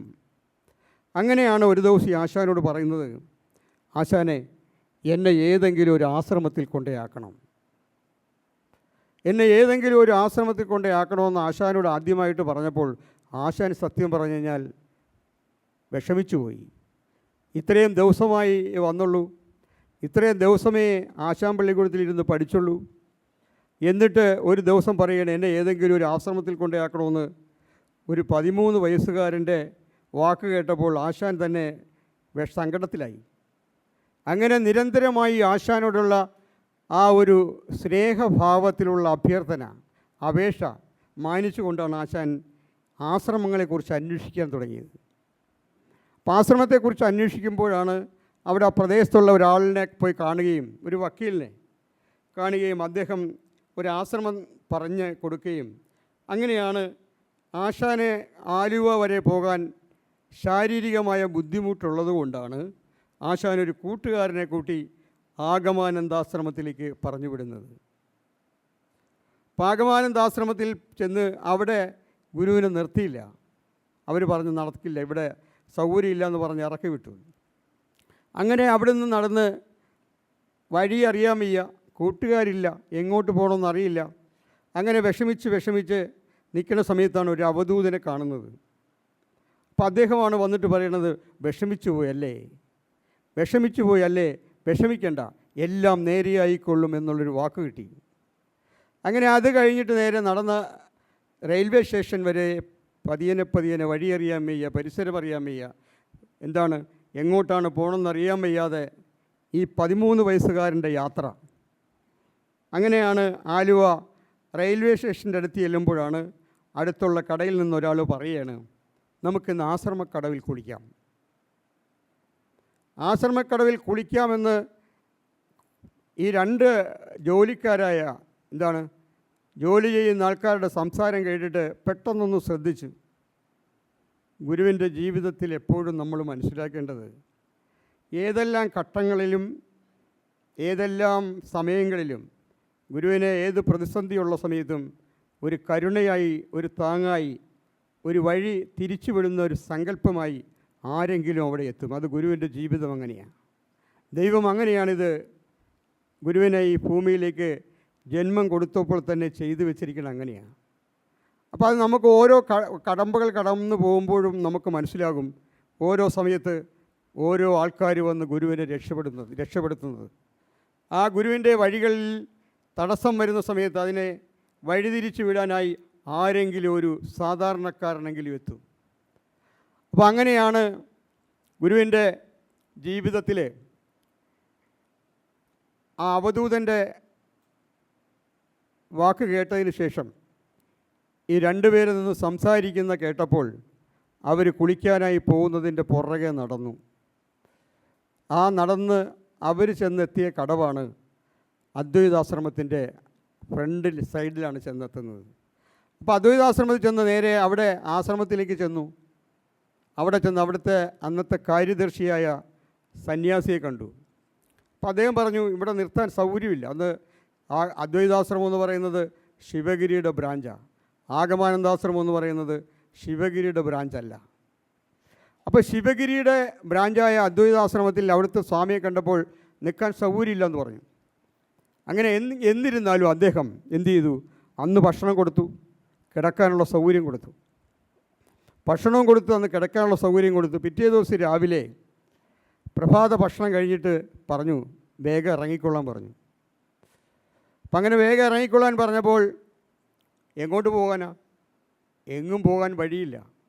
കയ്യിലുള്ളത് 2 ജോഡി വസ്ത്രമാണ്. വീട്ടുകാരോട് പറയാതെയാണ് ഈ യാത്ര. വീട്ടുകാരോട് പറഞ്ഞിട്ടില്ല. ഇവരോട് പറയരുതെന്ന് പറഞ്ഞതുകൊണ്ട് 2 ജോഡി ഡ്രസ്സ് എടുത്ത് ആശാൻ പള്ളിക്കൂടത്തിൽ കൊണ്ട് വെച്ചിരുന്നു. അങ്ങനെയാണ് ആശ്രമം തേടിയുള്ള യാത്രയിൽ ഈ 2 ജോഡി ഡ്രസ്സ് ഒരു പേപ്പറിനകത്ത് പൊതിഞ്ഞ് ഇങ്ങനെ കക്ഷത്തിൽ വെച്ചിരിക്കുകയാണ്. അതും കൊണ്ടാണ് ഈ അദ്വൈതാശ്രമത്തിൽ ആ സ്വാമിയുടെ അടുത്ത് ചെന്നത്. പൊക്കോളാൻ പറഞ്ഞപ്പോൾ ഇതിങ്ങനെ കക്ഷത്തിൽ മടക്കി വെച്ചിട്ട് നേരെ ഗേറ്റിൻ്റെ അടുത്ത് വന്ന് നിൽക്കുക. എങ്ങോട്ട് പോകണം, ഇതെന്ത് ചെയ്യാനാണ്? വഴിയും അറിയാൻ വയ്യ, സ്ഥലവും അറിയാൻ വയ്യ, സഹായിക്കാനും ആരുമില്ല. അങ്ങനെ വേദനിച്ച് ഗേറ്റിൻ്റെ അടുത്ത് നിൽക്കുന്ന സമയത്താണ് ഈ സ്വാമി വളരെ ഗൗരവമായിട്ട് വന്ന് പറയണത്, ഇറങ്ങടാ വെളിയിലെന്നായി, ഇനി ഒരു നിമിഷം പോലും ഇവിടെ നിൽക്കരുതെന്നായി. അപ്പം അങ്ങനെ ശാഠ്യത്തോടു കൂടി പറയുന്നത് കേട്ടിട്ട് ആ അദ്വൈതാശ്രമത്തിൻ്റെ ഓഫീസിലിരുന്നൊരു സന്യാസി ഇറങ്ങി വന്നു. അദ്ദേഹത്തിൻ്റെ പേരാണ് ശങ്കരാനന്ദ സ്വാമി. അദ്ദേഹം ഇറങ്ങി വന്നപ്പോൾ ഒരു 13 വയസ്സുകാരനായ ഒരു സാധു പയ്യൻ, ഒരു സാധു കുട്ടി ഗേറ്റിൻ്റെ അടുത്ത് വളരെ വേദനിച്ച് വിഷണ്ണനായി തല കുമ്പിട്ട് അവിടെ ഒതുങ്ങി മാറി നിൽക്കുന്നു, കയ്യിലൊരു പൊതിയായിട്ട്. അപ്പോൾ ഉടനെ ആ സന്യാസിയോട് ചോദിച്ചു, നിങ്ങൾ എന്താ അവനോട് ഇത്ര ദേഷ്യപ്പെടുന്നത് എന്തിനാ, ഇത്ര ഒച്ചത്തിൽ സംസാരിക്കണത് എന്തിനാ? അവൻ ഇന്നലെ വന്നതാ, ഞാൻ ഇന്നലെ അവൻ ആഹാരം കൊടുത്തു, കിടക്കാനുള്ള ഇടം കൊടുത്തു, ഇന്ന് രാവിലെ ഭക്ഷണം കൊടുത്തു, എന്നിട്ട് പൊയ്ക്കൊള്ളാൻ പറഞ്ഞപ്പോൾ അവൻ എന്ത് ചെയ്താൽ അനുസരിക്കത്തില്ല. അങ്ങനെ കാര്യങ്ങളെല്ലാം തിരക്കിയിട്ട് അദ്ദേഹമാണ് ഗുരുവിന് ആശ്രമത്തിൽ നിൽക്കാനുള്ള അനുവാദം കൊടുത്തത്. അങ്ങനെയാണ് അദ്വൈതാശ്രമത്തിൽ ഗുരുവിന് തൻ്റെ ജീവിതയാത്രയുടെ ആരംഭം കുറിക്കാൻ. എന്താണ് യാത്രയുടെ പ്രത്യേകത? എന്താ? ഈ ഹൃദയഭാഗത്തുള്ള ഈ പ്രകാശം എന്താണെന്ന് അറിയണം. ഹൃദയഭാഗത്തുള്ള പ്രകാശം ബാല്യകാലത്ത് എല്ലാവർക്കും ഉണ്ടെന്ന് ധരിച്ചിരുന്നെങ്കിൽ 9ാമത്തെ വയസ്സിൽ അത് അപ്രത്യക്ഷമായപ്പോൾ ഇതെന്താണെന്നറിയണം. അതിന് ആശ്രമങ്ങൾ, ആത്മീയ കേന്ദ്രങ്ങളുടെ അധികാരികൾ, അല്ലെങ്കിൽ എന്താണ്, ഓരോ സന്യാസി വര്യന്മാർ, മഠാധിപതികൾ, ഇങ്ങനെ ഓരോ ആൾക്കാർ വന്നുപോകുന്ന ഇടം തേടിയുള്ള യാത്രയാണ് ആശ്രമം തേടിയുള്ള യാത്രയുടെ പിന്നിലുള്ള സങ്കല്പം.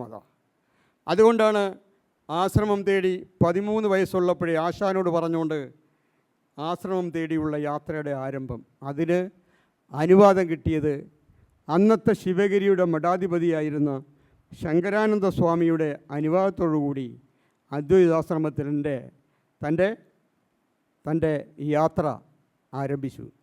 ഇപ്പോൾ 2 വർഷക്കാലം അവിടെ നിന്നു. 2 വർഷക്കാലം അവിടെ നിന്ന സമയത്ത് ഒരുപാട് കാര്യങ്ങൾ ചെയ്യാൻ സാധിച്ചു. ഈ കുട്ടിയുടെ പ്രത്യേകത കണ്ടിട്ട് അന്ന് തന്നെ ശങ്കരാനന്ദ സ്വാമിക്ക് കരുണാകരനോട് ഒരു വാത്സല്യമാണ്, കണ്ടപ്പോൾ തന്നെ ഒരു വാത്സല്യമാണ്. അങ്ങനെ 2 വർഷം കഴിഞ്ഞ് നേരെ വർക്കല മഠത്തിലേക്ക് ട്രാൻസ്ഫറായി. വർക്കല ശിവഗിരിയിലേക്ക് ട്രാൻസ്ഫറായിട്ട് ബോട്ടിലാണ് യാത്ര. തെക്കോട്ട് അങ്ങനെ യാത്ര ചെയ്തിട്ടില്ല. അങ്ങനെ ബോട്ടിൽ വെച്ച് ഒരാൾ പരിചയപ്പെട്ടു. അങ്ങോട്ട് ഞാൻ കടക്കുന്നില്ല, സമയം ഒരുപാടാവും. അപ്പോൾ ബോട്ടിൽ വെച്ച് ഒരാൾ പരിചയപ്പെട്ട് അദ്ദേഹം ചോദിച്ചു, തെക്കൻ സൈഡിലേക്ക് വന്നിട്ടില്ലല്ലേ, തെക്കൻ സൈഡിലേക്ക് വന്നിട്ടില്ല അല്ലേ എന്ന് ചോദിച്ചപ്പോൾ പറഞ്ഞില്ല, ഞാൻ ആദ്യമായിട്ടാണ് തെക്കോട്ട് വരുന്നത്, തിരുവനന്തപുരം സൈഡിലേക്ക് ഞാൻ ആദ്യമായിട്ടാണ് വരുന്നതെന്ന് പറഞ്ഞു. അങ്ങനെയാണെങ്കിൽ ഞാൻ നിന്നെ തിരുവനന്തപുരം പട്ടണം കൊണ്ട് കാണിച്ചു തരാം. അങ്ങനെ അദ്ദേഹം എന്ത് ചെയ്തു, നേരെ പത്മനാഭസ്വാമി ക്ഷേത്രത്തിലേക്ക് കൊണ്ടുപോയി. അപ്പോൾ പത്മനാഭസ്വാമി ക്ഷേത്രത്തിലേക്ക് കൊണ്ടുചെന്ന് ക്ഷേത്ര കവാടം വരെ കൂട്ടിക്കൊണ്ടുവന്ന ആളുണ്ട്, പിന്നെ ആളില്ല. കൂട്ടിക്കൊണ്ടുവന്ന ക്ഷേത്ര കവാടം വരെ പോയി, അങ്ങനെ പുറകോട്ട് നോക്കിയപ്പോൾ കൂട്ടിക്കൊണ്ടുവന്ന ആളില്ല.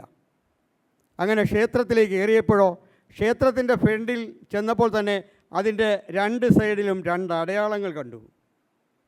ഇന്നും നമുക്ക് കാണാം ആ അടയാളം. അപ്പോൾ അവിടെ ചെന്നപ്പോൾ 2 അടയാളങ്ങൾ അപ്പുറം ഇപ്പുറം കണ്ടു. ആ അടയാളങ്ങൾ കണ്ടപ്പോൾ മനസ്സിലായി, ഇത് തനിക്ക് പരിചയമുള്ള സ്ഥലമാണല്ലോ എന്ന് മനസ്സിലായി. തനിക്ക് എവിടെയോ തൻ്റെ ഉള്ളിൽ തനിക്ക് പരിചയമുള്ളൊരു അടയാളമാണല്ലോ ഇതെന്ന് മനസ്സിലാക്കിയിട്ടാണ് ക്ഷേത്രത്തിലേക്ക് കയറുന്നത്. അപ്പോൾ ക്ഷേത്രത്തിലേക്ക് കയറി അവിടെ ആ പ്രതിഷ്ഠയൊക്കെ കണ്ട് അവിടെ അങ്ങനെ നിൽക്കുന്ന സമയത്ത് മഹാരാജാവ് എഴുന്നള്ളിച്ചുകൊണ്ട് വന്നു. മഹാരാജാവ് എഴുന്നള്ളിച്ചുകൊണ്ട് വന്നപ്പോൾ അതിനെക്കുറിച്ച് ഗുരു പറഞ്ഞത്, എടാ മഹാരാജാവിനെ എഴുന്നള്ളിച്ചുകൊണ്ട് വരുമ്പം അതിനകത്ത് ആരും നിർത്തിയല്ല അവർ. അവരെല്ലാവരും പുറത്തിറക്കും.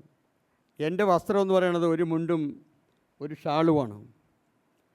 ഒരു മുണ്ടും ഒരു ഷാളും എടുത്ത് ഞാൻ ആ നടനേരെ ഇങ്ങനെ നിൽക്കുന്ന സമയത്താണ് എന്ത്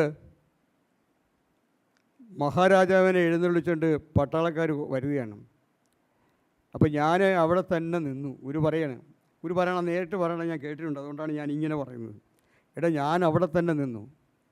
ആദ്യമേ രാജാവ് എന്നെ അങ്ങോട്ടും ഇങ്ങോട്ടൊക്കെ ഒന്ന് നോക്കി, എന്നെ അപ്പുറം ഇപ്പുറമൊക്കെ അങ്ങനെ നോക്കി. അദ്ദേഹം നോക്കിയപ്പോൾ ഞാനും ഇങ്ങനെ തന്നെ നിന്നു.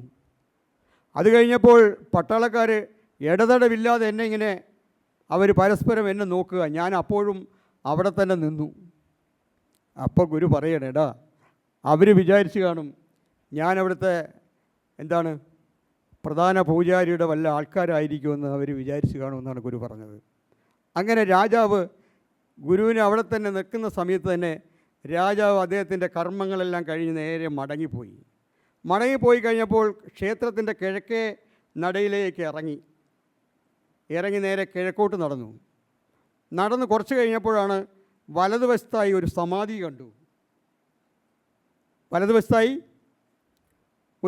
കണ്ടു. കേട്ടിട്ടുണ്ടോ നിങ്ങളെല്ലാവരും? ആരെങ്കിലും കേട്ടിട്ടുണ്ടോ സമാധിയുടെ കാര്യം? ഒന്ന് പറഞ്ഞോട്ടു. ഒരു സമാധി കണ്ടു. ആ സമാധിയാണ് ആരാണ്? അനന്തൻ എന്ന് പറയുന്ന സന്യാസിയുടെ സമാധിയാണ്. കേട്ടില്ല? ആനന്ദൻ, അത് തന്നെ. ആനന്ദൻ എന്ന് പറയുന്ന സന്യാസിയുടെ സമാധിയാണ്. അവിടെ ചെന്നപ്പോഴാണ് കാര്യം മനസ്സിലാകുന്നത്. എന്താ കാര്യം? തൻ്റെ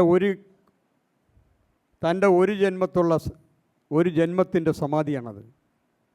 ആനന്ദൻ എന്ന് പറയുന്ന ഒരു സന്യാസിയുടെ സമാധി എന്ന് പറയുന്നത് തൻ്റെ ഒരു ജന്മത്ത് താന് ആനന്ദൻ എന്ന് പറയുന്ന സന്യാസിയായിരുന്നു. കൊണ്ടുപോയത് മനസ്സിലായല്ലോ. തിരുവനന്തപുരത്ത് നീ വാ, നിന്നെ ഞാൻ കാണിച്ചു തരാം, പട്ടണം കാണിച്ചു തരാം എന്ന് പറഞ്ഞ് കൊണ്ടുപോയത് മനസ്സിലായല്ലോ. സമാധി സ്ഥാനം കണ്ടു. താൻ ഒരു ജന്മത്ത് ഇവിടെ പ്രവർത്തിച്ചതിൻ്റെ അടയാളവും കണ്ടു മനസ്സിലാക്കി. അങ്ങനെയാണ് നേരെ ശിവഗിരിയിലേക്ക് വരുന്നത്. ഇപ്പോൾ ശിവഗിരിയിൽ വന്നപ്പോൾ ശങ്കരാനന്ദ സ്വാമി, അദ്ദേഹത്തിന് ഞാൻ നേരത്തെ പറഞ്ഞതുപോലെ ഗുരുവിനോട് കരുണാകരനോട് വലിയ വാത്സല്യമാണ്. ഇപ്പോൾ കരുണാകരനോട് വാത്സല്യം കൊണ്ട് ചുമതലകൾ വേഗത്തിൽ തന്നെ എല്ലാ ചുമതലകളും കൊടുത്തു. അദ്ദേഹത്തിൻ്റെ ഓഫീസിൻ്റെ ചുമതല പോലും ഈ 16 വയസ്സുള്ള നമ്മുടെ ഗുരുവിന് കൊടുത്തു. ഓഫീസിൻ്റെ ചുമതല, അവിടുത്തെ പശുത്തൊഴുത്തിൻ്റെ ചുമതല, ആഹാരത്തിൻ്റെ ചുമതല എന്ന് വേണ്ട വരുന്ന ആൾക്കാരെ ശുശ്രൂഷിക്കുന്ന ചുമതല, അവർക്ക് വേണ്ട സൗകര്യങ്ങൾ ചെയ്തു കൊടുക്കുന്നതിൻ്റെ ചുമതല എന്ന് വേണ്ട സകല കാര്യങ്ങളിലും അതിലേർപ്പെട്ട് പ്രവർത്തിക്കാനുള്ള സ്വാതന്ത്ര്യം അന്നത്തെ അധികാരിയായ ശങ്കരാനന്ദ സ്വാമി ചെയ്തു കൊടുത്തു. അങ്ങനെ നിന്ന് പ്രവർത്തിക്കുക. ശിവഗിരിയുടെ സമാധിയിൽ, നാരായണഗുരുവിൻ്റെ സമാധിയിൽ പൂജ ചെയ്യുന്ന സമയത്ത് നല്ല ആൾക്കാർക്ക്, തൻ്റെ അടുത്ത് വന്ന് പ്രസാദം മേടിക്കുന്ന ആൾക്കാർക്ക് അനുഭവങ്ങളാണ്. ഗുരുവിൻ്റെ ബാല്യകാലം മുതൽ അങ്ങനെ തന്നെയാണ് പ്രത്യേകത. ഗുരുവിൻ്റെ ബാല്യകാലം മുതൽ ആർക്കെങ്കിലും എന്തെങ്കിലും കൈകൊണ്ട് കൊടുത്താൽ അത് അവർക്ക് അനുഭവങ്ങളാണ്. അവരുടെ ജീവിതത്തിൽ ഒരുപാട് മാറ്റങ്ങളും അനുഭവങ്ങളും ഉണ്ടാകുന്നു. അത് ശിവഗിരിയിൽ വെച്ചെന്നല്ല, അതിനു മുമ്പ് തന്നെ അങ്ങനെ തന്നെയാണ്. അപ്പോൾ ആ ശിവഗിരിയിൽ നിൽക്കുന്ന സമയത്ത് എന്താണ് അന്വേഷിക്കുന്നത്? യഥാർത്ഥത്തിൽ അവിടെ വരുന്ന മഹാരഥന്മാരായുള്ള സന്യാസി വര്യന്മാരോട് എല്ലാവരോടും പറയും, സ്വാമി, എനിക്കൊരു കാര്യം പറയാനുണ്ട്. അതുതന്നെയാണ് അദ്വൈതാശ്രമത്തിൽ വെച്ച് ശങ്കരാനന്ദ സ്വാമിയെ ആദ്യമേ കണ്ടപ്പോൾ ആശ്രമത്തിൽ നിൽക്കാനുള്ള അനുവാദം കൊടുത്ത സമയത്ത്, അന്ന് വൈകുന്നേരം അദ്ദേഹം വിശ്രമിക്കുന്ന സമയത്ത്, എനിക്കൊരു കാര്യം പറയാനുണ്ട് അങ്ങയോട്, എനിക്കൊരു കാര്യം അങ്ങയെ ഒന്ന് അറിയിക്കാനുണ്ട് എന്ന് പറഞ്ഞപ്പോൾ, കരുണാകര, നിനക്കെന്ത് വേണമെങ്കിലും എന്നോട് പറയാം. അങ്ങനെയാണ് അദ്ദേഹത്തിൻ്റെ അടുത്ത് ചെന്നിട്ട്, എൻ്റെ ഹൃദയഭാഗത്ത് ഇങ്ങനെ ഒരു സംസാരിക്കുന്ന രൂപമുണ്ടായിരുന്നു, അതെന്താണെന്ന് പറഞ്ഞു തരാമോ എന്നാണ് ചോദിച്ചത്. അതെന്താണെന്ന് പറഞ്ഞു തരാമോ എന്ന് ചോദിച്ചപ്പോഴോ അദ്ദേഹം പറഞ്ഞു, കുഞ്ഞെ, എനിക്കങ്ങനെ ഒരു അനുഭവജ്ഞാനമില്ല, എനിക്കങ്ങനെ ഒരു അനുഭവമില്ല എൻ്റെ ജീവിതത്തിൽ. നീ അനുഭവമുള്ള ആൾക്കാരെ കണ്ട് ഇത് നല്ലൊരു വഴിയാണ്, സത്യമായ വഴിയാണ്, നീ ഇത് അനുഭവമുള്ള ആൾക്കാരെ കണ്ടെത്തി ഇത് തിരുത്തിക്കൊള്ളണമെന്ന് മാത്രം അദ്ദേഹം പറഞ്ഞു. ശിവഗിരിയിലായപ്പോൾ ഇതുപോലെ തന്നെയാണ്. വരുന്ന മഹാരഥന്മാരായ വലിയ ആശ്രമങ്ങളുടെ വലിയ വലിയ ആത്മീയ കേന്ദ്രങ്ങളുടെ മഹാരഥന്മാർ വന്ന് സമാധിയിൽ പ്രാർത്ഥിക്കാൻ വരുന്നൊരു സ്ഥലമാണ് ശിവഗിരി. അറിയപ്പെടുന്ന സ്ഥലമായതുകൊണ്ട് ഒരുപാട് ആൾക്കാർ വരുന്നു.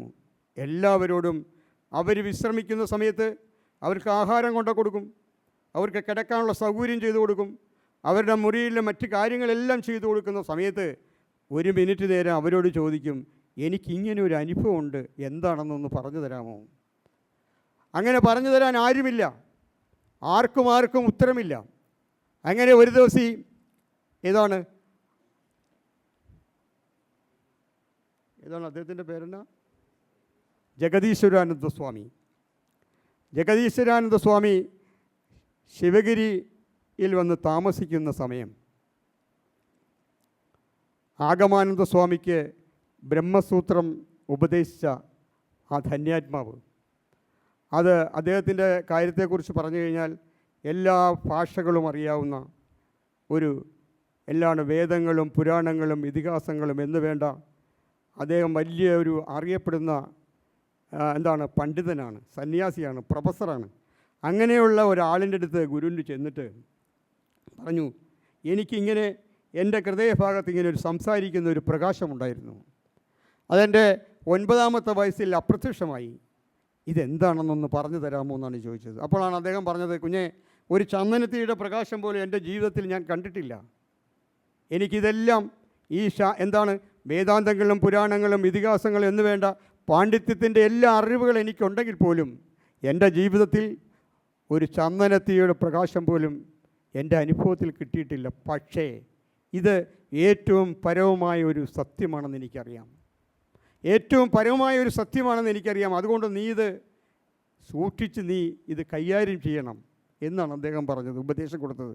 അങ്ങനെ ശിവഗിരി പ്രവർത്തിച്ചുകൊണ്ടിരിക്കുന്ന സമയത്ത്, ഞാൻ ദീർഘിപ്പിക്കുന്നില്ല, ഒരുപാട് ഇതിനോട് അവലംബിച്ച് ഇതിനോട് കണക്ട് ചെയ്തൊക്കെ ഒരുപാട് കാര്യങ്ങളുണ്ട് നമ്മുടെ ഗുരുവിൻ്റെ ജീവിതത്തിൽ. അത് വിശദീകരിക്കാൻ സമയമില്ലാത്തതുകൊണ്ട് ഞാൻ വളരെ ആ റൂട്ടിൽ തന്നെ പോവുക. അപ്പം അങ്ങനെ ശിവഗിരി നിൽക്കുന്ന സമയത്താണ് വിജയൻ എന്ന് പറയുന്ന ഒരു സാധാരണക്കാരനെ കണ്ടുമുട്ടുന്നത്. ഈ വിജയൻ എന്ന് പറയുന്ന ഒരു സാധാരണക്കാരൻ ഖുറേഷി ഫക്കീർ സ്വാമി അറിയാവുന്ന ഒരാളാണ്. നമ്മുടെ സഭയിലുള്ള ആൾക്കാർ ശ്രദ്ധിച്ചോളണം, കൊച്ചു പ്രായം മുതൽ 4 മണിക്ക് എഴുന്നേറ്റ് കുളിക്കും. അപ്പം 4 മണിക്ക് എഴുന്നേറ്റ് ആ ഭീമാപ്പള്ളിയുടെ വരാന്തയിൽ കിടന്നുറങ്ങി മറ്റേ കൂടെ വന്ന ആൾ കൂർക്കം വലിച്ചുറങ്ങുന്ന സമയത്ത് 4 മണിക്ക് എഴുന്നേറ്റ് പോയി അതിൻ്റെ ബാക്ക് വശത്തുള്ള ഒരു അരുവിയുടെ സൈഡിൽ പോയി കുളിക്കുകയാണ്. ആ അരുവിയുടെ സൈഡിൽ പോയി കുളിക്കുന്ന സമയത്ത് ദേഹത്ത് വെള്ളം ഒഴിച്ച സമയത്ത് ഒരാളിങ്ങനെ പതിയെ നടന്നു വരുന്ന ശബ്ദം കേട്ട് ഗുരു ഇങ്ങനെ തിരിഞ്ഞു നോക്കിയപ്പോൾ ഒരു അജാനുബാഹുവായ ഒരു മനുഷ്യനാണ് നടന്നു വരുന്ന താൻ കുളിക്കുന്ന കടവിൽ വന്നപ്പോൾ അദ്ദേഹം നിന്നു. എന്നിട്ട് ചോദിച്ചു, ഇന്നലെ കാണാൻ വന്ന ആളല്ലേ എന്ന് ചോദിച്ചു. അപ്പോൾ ഉടനെ തന്നെ ദേഹത്ത് ഒരു മുണ്ട് കൊടുത്ത് ഒരു ഷാളും മാത്രമാണ് തൻ്റെ വേഷം. അപ്പോൾ ഒരേ മുണ്ടെടുത്തുകൊണ്ടാണ് കുളിക്കുന്നത്, ഒരെണ്ണം കരയിൽ വെച്ചിരിക്കുക. ആ ഈറനോടുകൂടി ചോദിച്ച പോലെ തന്നെ ഓടി അടുത്ത് ചെന്നപ്പോൾ അദ്ദേഹം ചോദിക്കുകയാണ്, നിനക്കെന്ത് വേണം എന്നാണ് ചോദിക്കുന്നത്. തൻ്റെ ഇത്രയും പ്രായത്തിൽ, തൻ്റെ ഈ ജീവിതയാത്രയിൽ മഹാരഥന്മാരായ സന്യാസി വര്യന്മാരോടും മഠാധിപതികളോടും എല്ലാവരോടും ആരാഞ്ഞിട്ട് ആരും എന്തു വേണമെന്ന് ചോദിക്കുന്ന ഒരു ചോദ്യമില്ലാതെ നിരാശനായി മടങ്ങി എല്ലാ പ്രതീക്ഷകളും അസ്തമിച്ചിരിക്കുന്ന സമയത്താണ് ഈ ചാക്കുധാരിയായ ഈ വികൃത രീതിയിൽ നടക്കുന്ന ആ സന്യാസി വര്യൻ ചോദിക്കുകയാണ്, നിനക്ക് എന്തു വേണം? ഉടനെ തന്നെ പെട്ടെന്ന് തന്നെ മറുപടി പറഞ്ഞു, ആത്മശാന്തിക്ക് ഉതകുന്നത് എന്താണോ അത് അവിടുന്ന് പകർന്നു തരണം. ആത്മശാന്തിക്ക് ഉതകുന്നത് എന്താണോ അത് അവിടുന്ന് പകർന്നു തരണമെന്ന് പറഞ്ഞപ്പോഴോ അദ്ദേഹം ഉടനെ തന്നെ 2 കൈയും കൊണ്ട് അങ്ങോട്ട് കെട്ടിപ്പിടിച്ചു, ആലിംഗനം ചെയ്തെന്നാണ് ഗുരു പറയുന്നത്. അത് ഗുരു പറയണത് ഞാൻ കേട്ടിട്ടുണ്ട്. ആ കെട്ടിപ്പിടിക്കുന്ന സമയത്ത് എൻ്റെ ശിരസിൽ കൂടി അദ്ദേഹത്തിൻ്റെ കണ്ണുനീർ ധാരധാരയായി ഒഴുകുകയായിരുന്നു. ഇത്രയും ഭീമാകാരനായി നാട്ടുകാർ കാണുന്ന ഭീമാകാരനായി ശരീരഘടനയുള്ള ആ രൂപവും ഭാവവും കണ്ണിൻ്റെ രീതിയും കണ്ണിൻ്റെ നിറവ് വെച്ച് നോക്കുമ്പോൾ അതിഭയങ്കരനായ ഭീമാകാരത്വം തുടങ്ങുന്ന മുഖഭാവമുള്ള മനുഷ്യൻ ഗുരുവിനെ ഇങ്ങനെ ആലിംഗനം ചെയ്തിട്ട്, നീയാണ് അവകാശി, നീയാണ് അവകാശി, നീയാണ് അവകാശി എന്ന് പറഞ്ഞിട്ട് 2 കണ്ണിൽ നിന്ന് കണ്ണുനീര് ഗുരു അത് പറയുന്നത്, എടാ എന്നെ കെട്ടിപ്പിടിക്കുന്ന സമയത്ത് എൻ്റെ ശിരസിൽ ഈ അദ്ദേഹത്തിൻ്റെ കണ്ണുനീർ ധാരധാരയായി എൻ്റെ ശിരസിൽ വന്ന് വീണിട്ട് 2 സൈഡിലൂടെ ഇങ്ങനെ ഒഴുകുന്നത് ഞാൻ അറിഞ്ഞു എന്നാണ് ഗുരു പറഞ്ഞത്. 2 സൈഡിലൂടെ കണ്ണുനീർ ഒഴുകുന്നത് എന്തുകൊണ്ടാണെന്ന് നിങ്ങൾ മനസ്സിലാക്കിക്കൊള്ളണം. അതാണ് ഞാൻ പറഞ്ഞത്, ഒരു ശിഷ്യനെ കിട്ടുമ്പോൾ ഒരു ഗുരുവിൻ്റെ ധന്യത, ഒരു ശിഷ്യനെ, ഒരു തിരിച്ചറിവുള്ള ഒരു ശിഷ്യനെ കിട്ടുമ്പോൾ ഗുരുവിൻ്റെ ഒരു ധന്യത, ഗുരുവിൻ്റെ ആ നിറവ്, ഗുരുവിൻ്റെ ആ ആഹ്ലാദം, ഗുരുവിൻ്റെ ആ ലക്ഷ്യബോധത്തോടുള്ള ഉറപ്പ്, ഇതിൻ്റെ ആഹ്ലാദമാണ് അദ്ദേഹം കൈകൊണ്ട് ആലിംഗനം ചെയ്തുകൊണ്ട് കണ്ണുനീർ ധാരധാരയായി ഗുരുവിൻ്റെ ശിരസിലേക്ക് വീഴുന്ന സാഹചര്യമുണ്ടായത്. എന്നിട്ടോ അതിനുശേഷം പറഞ്ഞു, ഒരു മന്ത്രം പറഞ്ഞു കൊടുത്തിട്ട് പറഞ്ഞു, ഈ മന്ത്രം ഉരുവിടുമ്പോൾ നിനക്ക് അനുഭവങ്ങൾ ഉണ്ടാകാൻ തുടങ്ങും, ധാരാളം അനുഭവങ്ങൾ ഉണ്ടാവും. ഈ മന്ത്രം ഉരുവിട്ട് കഴിഞ്ഞാൽ നിനക്ക് ഗുരുവിൻ്റെ ജീവിതയാത്രയിൽ അനുഭവങ്ങളുടെ കെട്ടുകൾ അഴിയുന്ന ഒരു നിമിഷമാണത്. തൻ്റെ അനുഭവത്തിൻ്റെ ജന്മനാ ദൈവമായി കാരുണ്യമായി കരുതി വച്ചിരുന്ന ആ പ്രകാശരൂപമായി സംസാരിക്കുന്ന രൂപത്തിൻ്റെ അനുഭവവശത്തിൽ നിന്ന് വ്യത്യസ്തമായി അതിൻ്റെ എന്താണ് പറയുന്നത്, ആന്തരികമായ ആ ചലനശേഷി ഒരു ഗുരുവിലൂടെ തിരുത്തി കിട്ടുന്ന ആദ്യ ഘട്ടമാണ് ശരിക്കും പറഞ്ഞാൽ ഈ ഭീമാപ്പള്ളിയുടെ പുറകുവശത്തുള്ള ആ നദിയുടെ കരയിൽ ആദ്യത്തെ സംഗമം. ഗുരുവിനെ തൻ്റെ ആത്മഗുരുവായ ഖുറേഷി ഫക്കീർ സ്വാമിയുമായിട്ടുള്ള ആദ്യ സംഗമം അവിടെ വെച്ചാണ് ഒരു മന്ത്രം എഴുതി കൊടുക്കുന്നത്. ഈ മന്ത്രം ഉരുവിടുമ്പോൾ നിനക്ക് അനുഭവങ്ങൾ ഉണ്ടാകാൻ തുടങ്ങും. അനുഭവങ്ങൾ നിനക്ക് കിട്ടുന്ന സമയത്ത് നീ എൻ്റെ അടുത്ത് വന്ന് അനുഭവങ്ങൾ തിരുത്തിക്കൊള്ളണം. ഇതാണ് അദ്ദേഹം പറഞ്ഞ വാക്ക്. അങ്ങനെ അനുഭവങ്ങൾ ഇങ്ങനെ ധാരാളം കിട്ടാൻ തുടങ്ങി. ഈ മന്ത്രം ഉരുവിടുന്ന സമയത്ത് തൻ്റെ ജോലിക്ക് യാതൊരു വിധത്തിലുള്ള വിശ്രമവുമില്ലാതെ, തൻ്റെ ജോലിക്ക് തടസ്സമില്ലാതെ, തൻ്റെ കർമ്മത്തിന് ഒരു ഉപാധികളും വയ്ക്കാതെ, ഇപ്പം നമ്മളാണെങ്കിൽ ഒന്ന് ആലോചിച്ച് നോക്കൂ, നമ്മൾ ഇങ്ങനെ ഒരു ആഹ്ലാദപരമായ ഒരു സന്തോഷ സമയത്ത് നമ്മളൊന്ന് പുറകോട്ടൊന്ന് ചവിട്ടും. ഗുരു അങ്ങനെയല്ല. ഗുരു തൻ്റെ ജീവിതത്തിൽ ഒരു നിമിഷ നേരം പോലും വെറുതെ ഇരുന്നിട്ടില്ല. ശിവഗിരിയിൽ വന്ന സമയത്ത് അന്ന് തൻ്റെ ജീവിതത്തിൽ തനിക്ക് കിട്ടിയ അവസരങ്ങൾ വിറക് കീറുന്നത് വിറക് അത് കീറി അതിൻ്റെ പാകമായ സ്ഥലത്ത് കൊണ്ടുപോയി സൂക്ഷിക്കുന്നത് എന്ന് വേണ്ട സകല കർമ്മങ്ങളും ചെയ്യും. ഇപ്പം നമ്മൾ വിചാരിക്കുകയല്ലേ, നമ്മൾ വിറക് കീറാൻ വേണ്ടിയിട്ടാണോ ഇവിടെ വന്നത്? ശാന്തിഗിരിയിലെ നമ്മളെ സന്യാസി സഭയിലുള്ള ആൾക്കാർ വിചാരിക്കും, എടാ ഞങ്ങൾ വിറക് കീറാൻ വേണ്ടിയിട്ടാണോ ഇവിടെ വന്നത്? അതിനും നമ്മുടെ ഗുരു മാതൃകയാണ്. ശിവഗിരിയിൽ നിൽക്കുന്ന സമയത്ത് ഒരു ലോഡ് വിറക് വന്നു. വന്ന സമയത്ത് കീറാൻ ആളില്ലാതെ വന്നപ്പോൾ എന്ത് ചെയ്തു? കോടാലി എടുത്തു. ഗുരു അതിനെക്കുറിച്ച് പറഞ്ഞത് ഞാൻ കേട്ടിട്ടുണ്ടെടാ. കോടാലി എടുത്ത് ഈ മുറി വിറകുകൾ ഇങ്ങനെ ചാരി വെച്ചിട്ട് ഈ കോടാലി ഒരു പ്രത്യേക രീതിയിൽ ഈ വിറകിലേക്ക്, ഈ ഉരുള് വിറകിലേക്ക് വീണ് കഴിഞ്ഞാൽ ഇത് 4 കഷ്ണമായി ചിന്നിച്ചിതറുമായിരുന്നല്ലോ എന്നാണ് ഗുരു പറഞ്ഞത്. ഒരു വെട്ടിന് തന്നെ 4 കഷ്ണങ്ങളായിട്ട് ഈ ഉരുള് തടി ചിന്നിച്ചിതറുമായിരുന്നു. അങ്ങനെയാണ് ഏതാനും മണിക്കൂറുകൾ കൊണ്ട് ഒരു ലോഡ് വിറക് കീറി ആഹാരം കഴിക്കാൻ വന്നൊരു സാഹചര്യം. അതിനുശേഷമാണ് ആഹാരം കഴിക്കുക. അങ്ങനെ ആഹാരം കഴിക്കാൻ വന്നപ്പോഴോ സദ്യാലയമെല്ലാം അടച്ചുപോയി.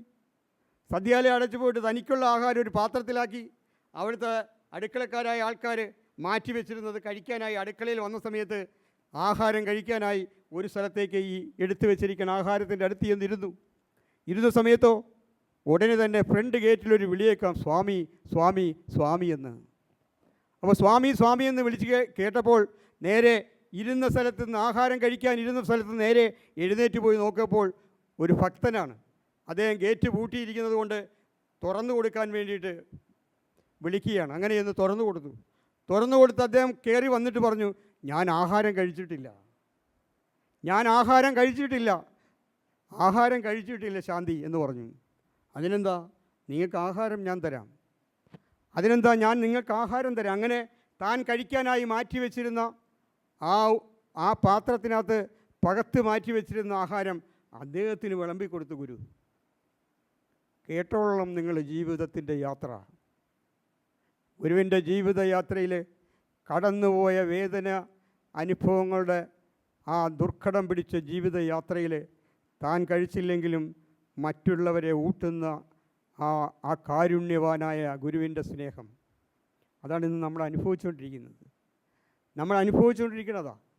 ആ കാരുണ്യമാണ് ഇന്ന് ലോകത്തിന് ഏറ്റവും ഉതകുന്ന ഏറ്റവും വലിയ കാരുണ്യമായി നമ്മളിന്ന് അനുഭവിക്കണം. അതുകൊണ്ടാണ്. കാര്യം എന്താ? തൻ്റെ വയറ് മുണ്ട് മുറുക്കി കൊടുത്താലും മറ്റുള്ളവർക്ക് ആഹാരം കൊടുക്കുന്ന സ്നേഹത്തിൻ്റെയും കാരുണ്യത്തിൻ്റെയും നിറകുടമായ ഗുരു. അതുകൊണ്ടാണ് നാരായണ ഗുരു തന്നെ പറഞ്ഞു പോയത് എന്ത്? ഒരു വീട എറുമ്പിനും വരുത്തരുതെന്നുള്ള അനുകമ്പയും സദാ കരുണാകര നൽകുള്ളിൽ തിരുമൈ വിട്ടകലാത ചിന്തയും. ഈ കാരുണ്യവാനായ നീ ആരാണ്? ഇത്രയും ഒരു എറുമ്പിനെ പോലും നോവിക്കാൻ കഴിയാത്ത അത്രയും വലിയ കാരുണ്യവാനായ നീ ആരാണ് എന്ന് അദ്ദേഹം കണ്ട്, അദ്ദേഹം അനുഭവിച്ച് വിളിച്ചത് ഗുരുവിനെ അല്ലേ എന്ന് നമുക്ക് ചിന്തിക്കാം.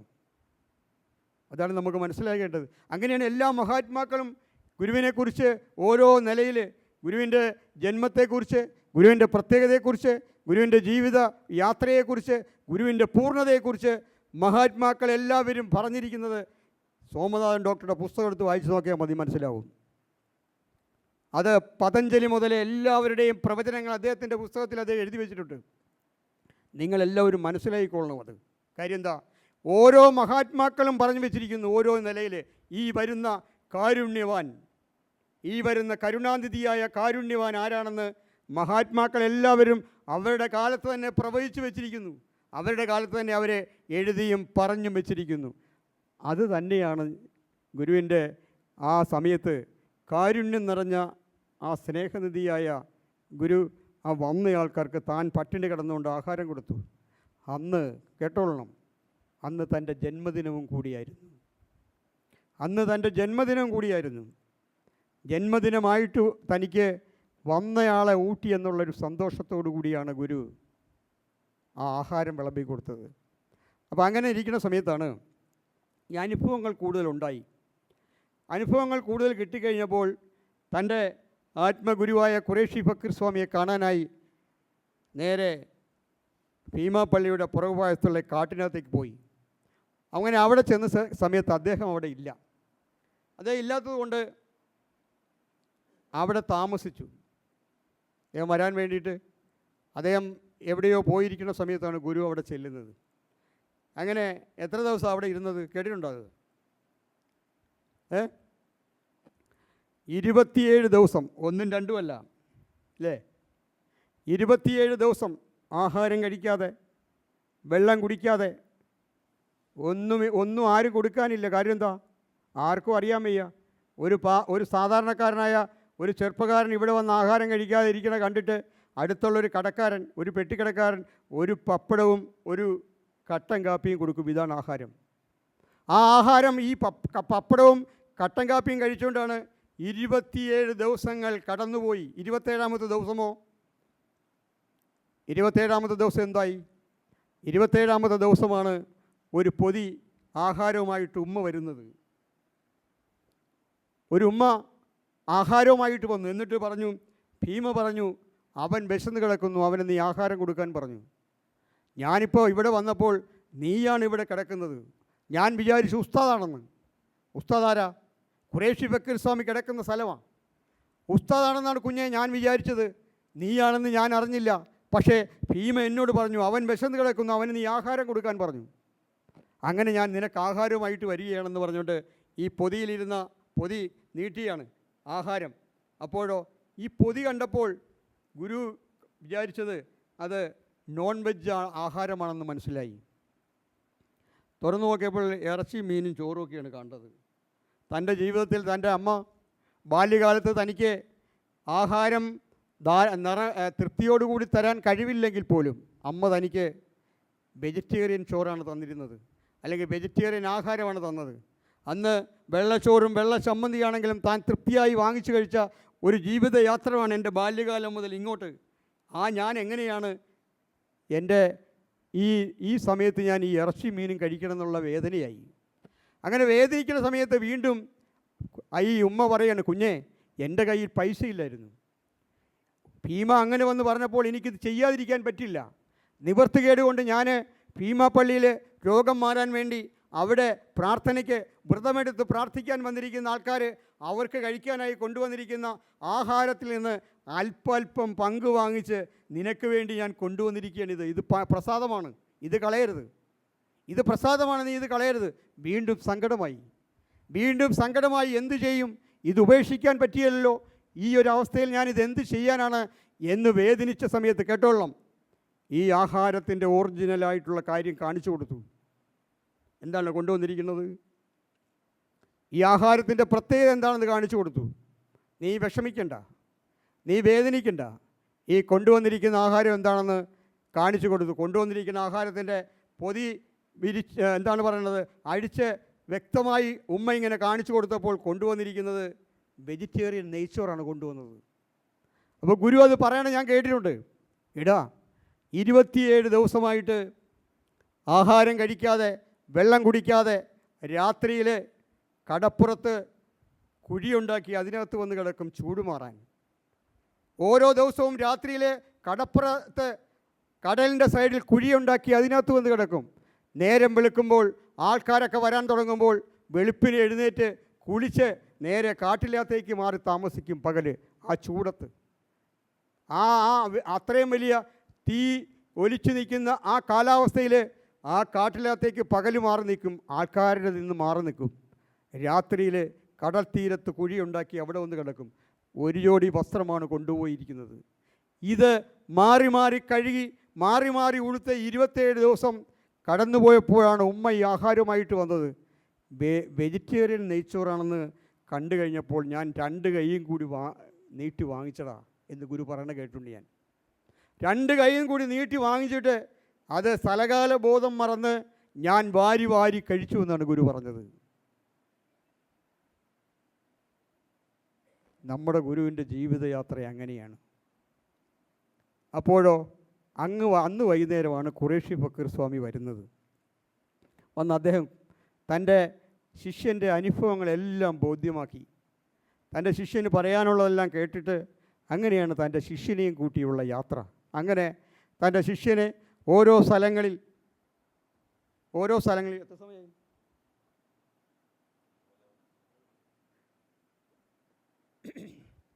ഒരു 15 മിനിറ്റ് കൊണ്ട് നടത്തിയേക്കാം.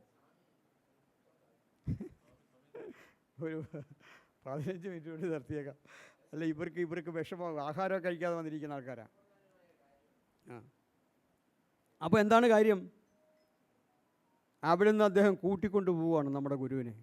കൊണ്ടുപോയിട്ട് കടൽത്തീരം, വനങ്ങൾ, മലയുടെ ഇടുക്കുകൾ, ഇങ്ങനെ ഓരോ സ്ഥലത്തും കൊണ്ടുപോയി തൻ്റെ ശിഷ്യൻ്റെ പ്രത്യേകത മനസ്സിലാക്കുക. തൻ്റെ ശിഷ്യൻ്റെ ഓരോ പ്രത്യേകത, തൻ്റെ ശിഷ്യൻ്റെ അനുഭവജ്ഞാനത്തിൻ്റെ ആഴങ്ങൾ അളക്കുന്നതാണ് ഖുറേഷി ഫക്കീർ ചെയ്തത്. ഓരോ സ്ഥലത്ത് കടൽത്തീരത്ത് കൊണ്ടുപോയി നമ്മുടെ ഗുരുവിനെ ഇരുത്തി പ്രാർത്ഥിച്ചു കഴിഞ്ഞാൽ മറ്റു ശിഷ്യന്മാരെ പോലെയല്ല, ഈ കടലിൻ്റെ അന്തർധാരയിൽ എത്രയോ അടുക്കുകളായിട്ട് ഇതിൻ്റെ ആഴങ്ങളുടെ അന്തർധാരയിൽ അടങ്ങിയിരിക്കുന്ന ചരിത്രത്തിൻ്റെ ഓളങ്ങളെല്ലാം തൻ്റെ ഈ മാംസക്കണ്ണുകൊണ്ട് കാണാൻ കഴിയുന്നതാണ് കരുണാകരൻ ശാന്തിയുടെ പ്രത്യേകത. ഒരു വനാന്തരത്തിൽ കൊണ്ടുപോയാലോ, അവിടെ കൊണ്ടുചെന്നാലോ അതിൽ അടക്കം ചെയ്തിരിക്കുന്ന സമാധിയായിരിക്കുന്ന സകലതിനെയും എന്താണ് ഓരോന്ന് കരുണാകരന് കാണാം. അപ്പോൾ ഇതെല്ലാം ഇങ്ങനെ ബോധ്യമാക്കി ഇങ്ങനെ വർഷങ്ങളോളം ഇങ്ങനെ കടന്നുപോയി. അപ്പോൾ ശിവഗിരിയിൽ നിൽക്കുന്ന സമയത്ത് ഏതെങ്കിലും ഒരു കാര്യം ഉണ്ടെങ്കിൽ അദ്ദേഹം നമ്മുടെ ഖുറേഷി ഫക്കീർ സ്വാമി ഗുരുവിനെ കാണാനായിട്ട് ശിവഗിരി വരും. വന്ന് കൂട്ടിക്കൊണ്ടു പോകേണ്ടതാണെങ്കിൽ കൂട്ടിക്കൊണ്ടുപോകും. ഈ അനുഭവത്തിൻ്റെ വഴികളിൽ അദ്ദേഹം പകർന്നു കൊടുത്തിരിക്കുന്ന ആ ആത്മജ്ഞാനത്തിൻ്റെ വഴി, അനുഭവജ്ഞാനത്തിൻ്റെ വഴി ഭയങ്കര വലുത് തന്നെയാണ്. അങ്ങനെ ബോധ്യപ്പെടുത്തി തൻ്റെ ശിഷ്യൻ്റെ പ്രത്യേകത മനസ്സിലായതിന് ശേഷം ഒരു ദിവസം അദ്ദേഹത്തിൻ്റെ ശിഷ്യനും ഗുരുവിനെയും കൂട്ടി തക്കല കോടതി വളപ്പിൽ ഒരു ദിവസം ഇവരെല്ലാവരും കൂടി അങ്ങനെ അവിടേക്ക് ഇരുന്ന് ഉറങ്ങിപ്പോയി. എല്ലാവരും ഉറങ്ങി. അപ്പോൾ ഗുരുവിന് അന്നൊരു 28-30 വയസ്സുണ്ട്. അപ്പോൾ ഈ ഉറങ്ങിയ സമയത്ത് ഗുരു ഇങ്ങനെ ചിന്തിച്ചു പോയെന്നാണ് പറയുന്നത്. തൻ്റെ മനസ്സിൻ്റെ ഉള്ളിൽ ഇങ്ങനെ ഒരു ചിന്താധാര വന്നു. എങ്ങനെ?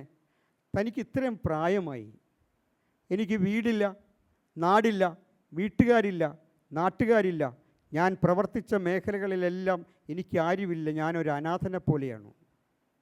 അപ്പോൾ ദൈവമേ, എനിക്കിങ്ങനെ ഒരു വഴിത്തിരിവ്, എന്താണ് എൻ്റെ ജീവിതത്തിൻ്റെ അർത്ഥം എന്താണെന്ന് പോലും എനിക്കറിയാൻ വയ്യാതെയുള്ള യാത്രയാണ്. അങ്ങനെ വേദനിച്ച സമയത്ത്, ഞാൻ പറയണതിനകത്ത് എന്തെങ്കിലും അഭിപ്രായം ഉണ്ടെങ്കിൽ പറഞ്ഞോളാം കേട്ടോ. അല്ല, എന്നെക്കാൾ ഒരു 10-25-30 വർഷത്തെ പരിചയമുള്ള ആളായിരിക്കുന്നു. അതുകൊണ്ടാണ് ഞാനിത് ഇടയ്ക്ക് ചോദിച്ചു പോകുന്നത്.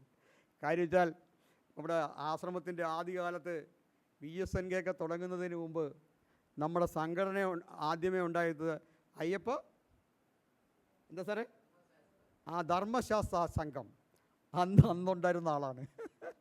അപ്പോൾ അതുകൊണ്ട് ഇതിൻ്റെ ഏടുകളെല്ലാം അറിയാം. ഞാനിത് ഓരോ നിലയിൽ ചില കാര്യങ്ങളെല്ലാം ഗുരു പറഞ്ഞതും ചില കാര്യങ്ങളെല്ലാം ചില ആൾക്കാരിൽ നിന്ന് മനസ്സിലാക്കിയ കാര്യങ്ങളാണ് നിങ്ങളോട് പറയുന്നത്.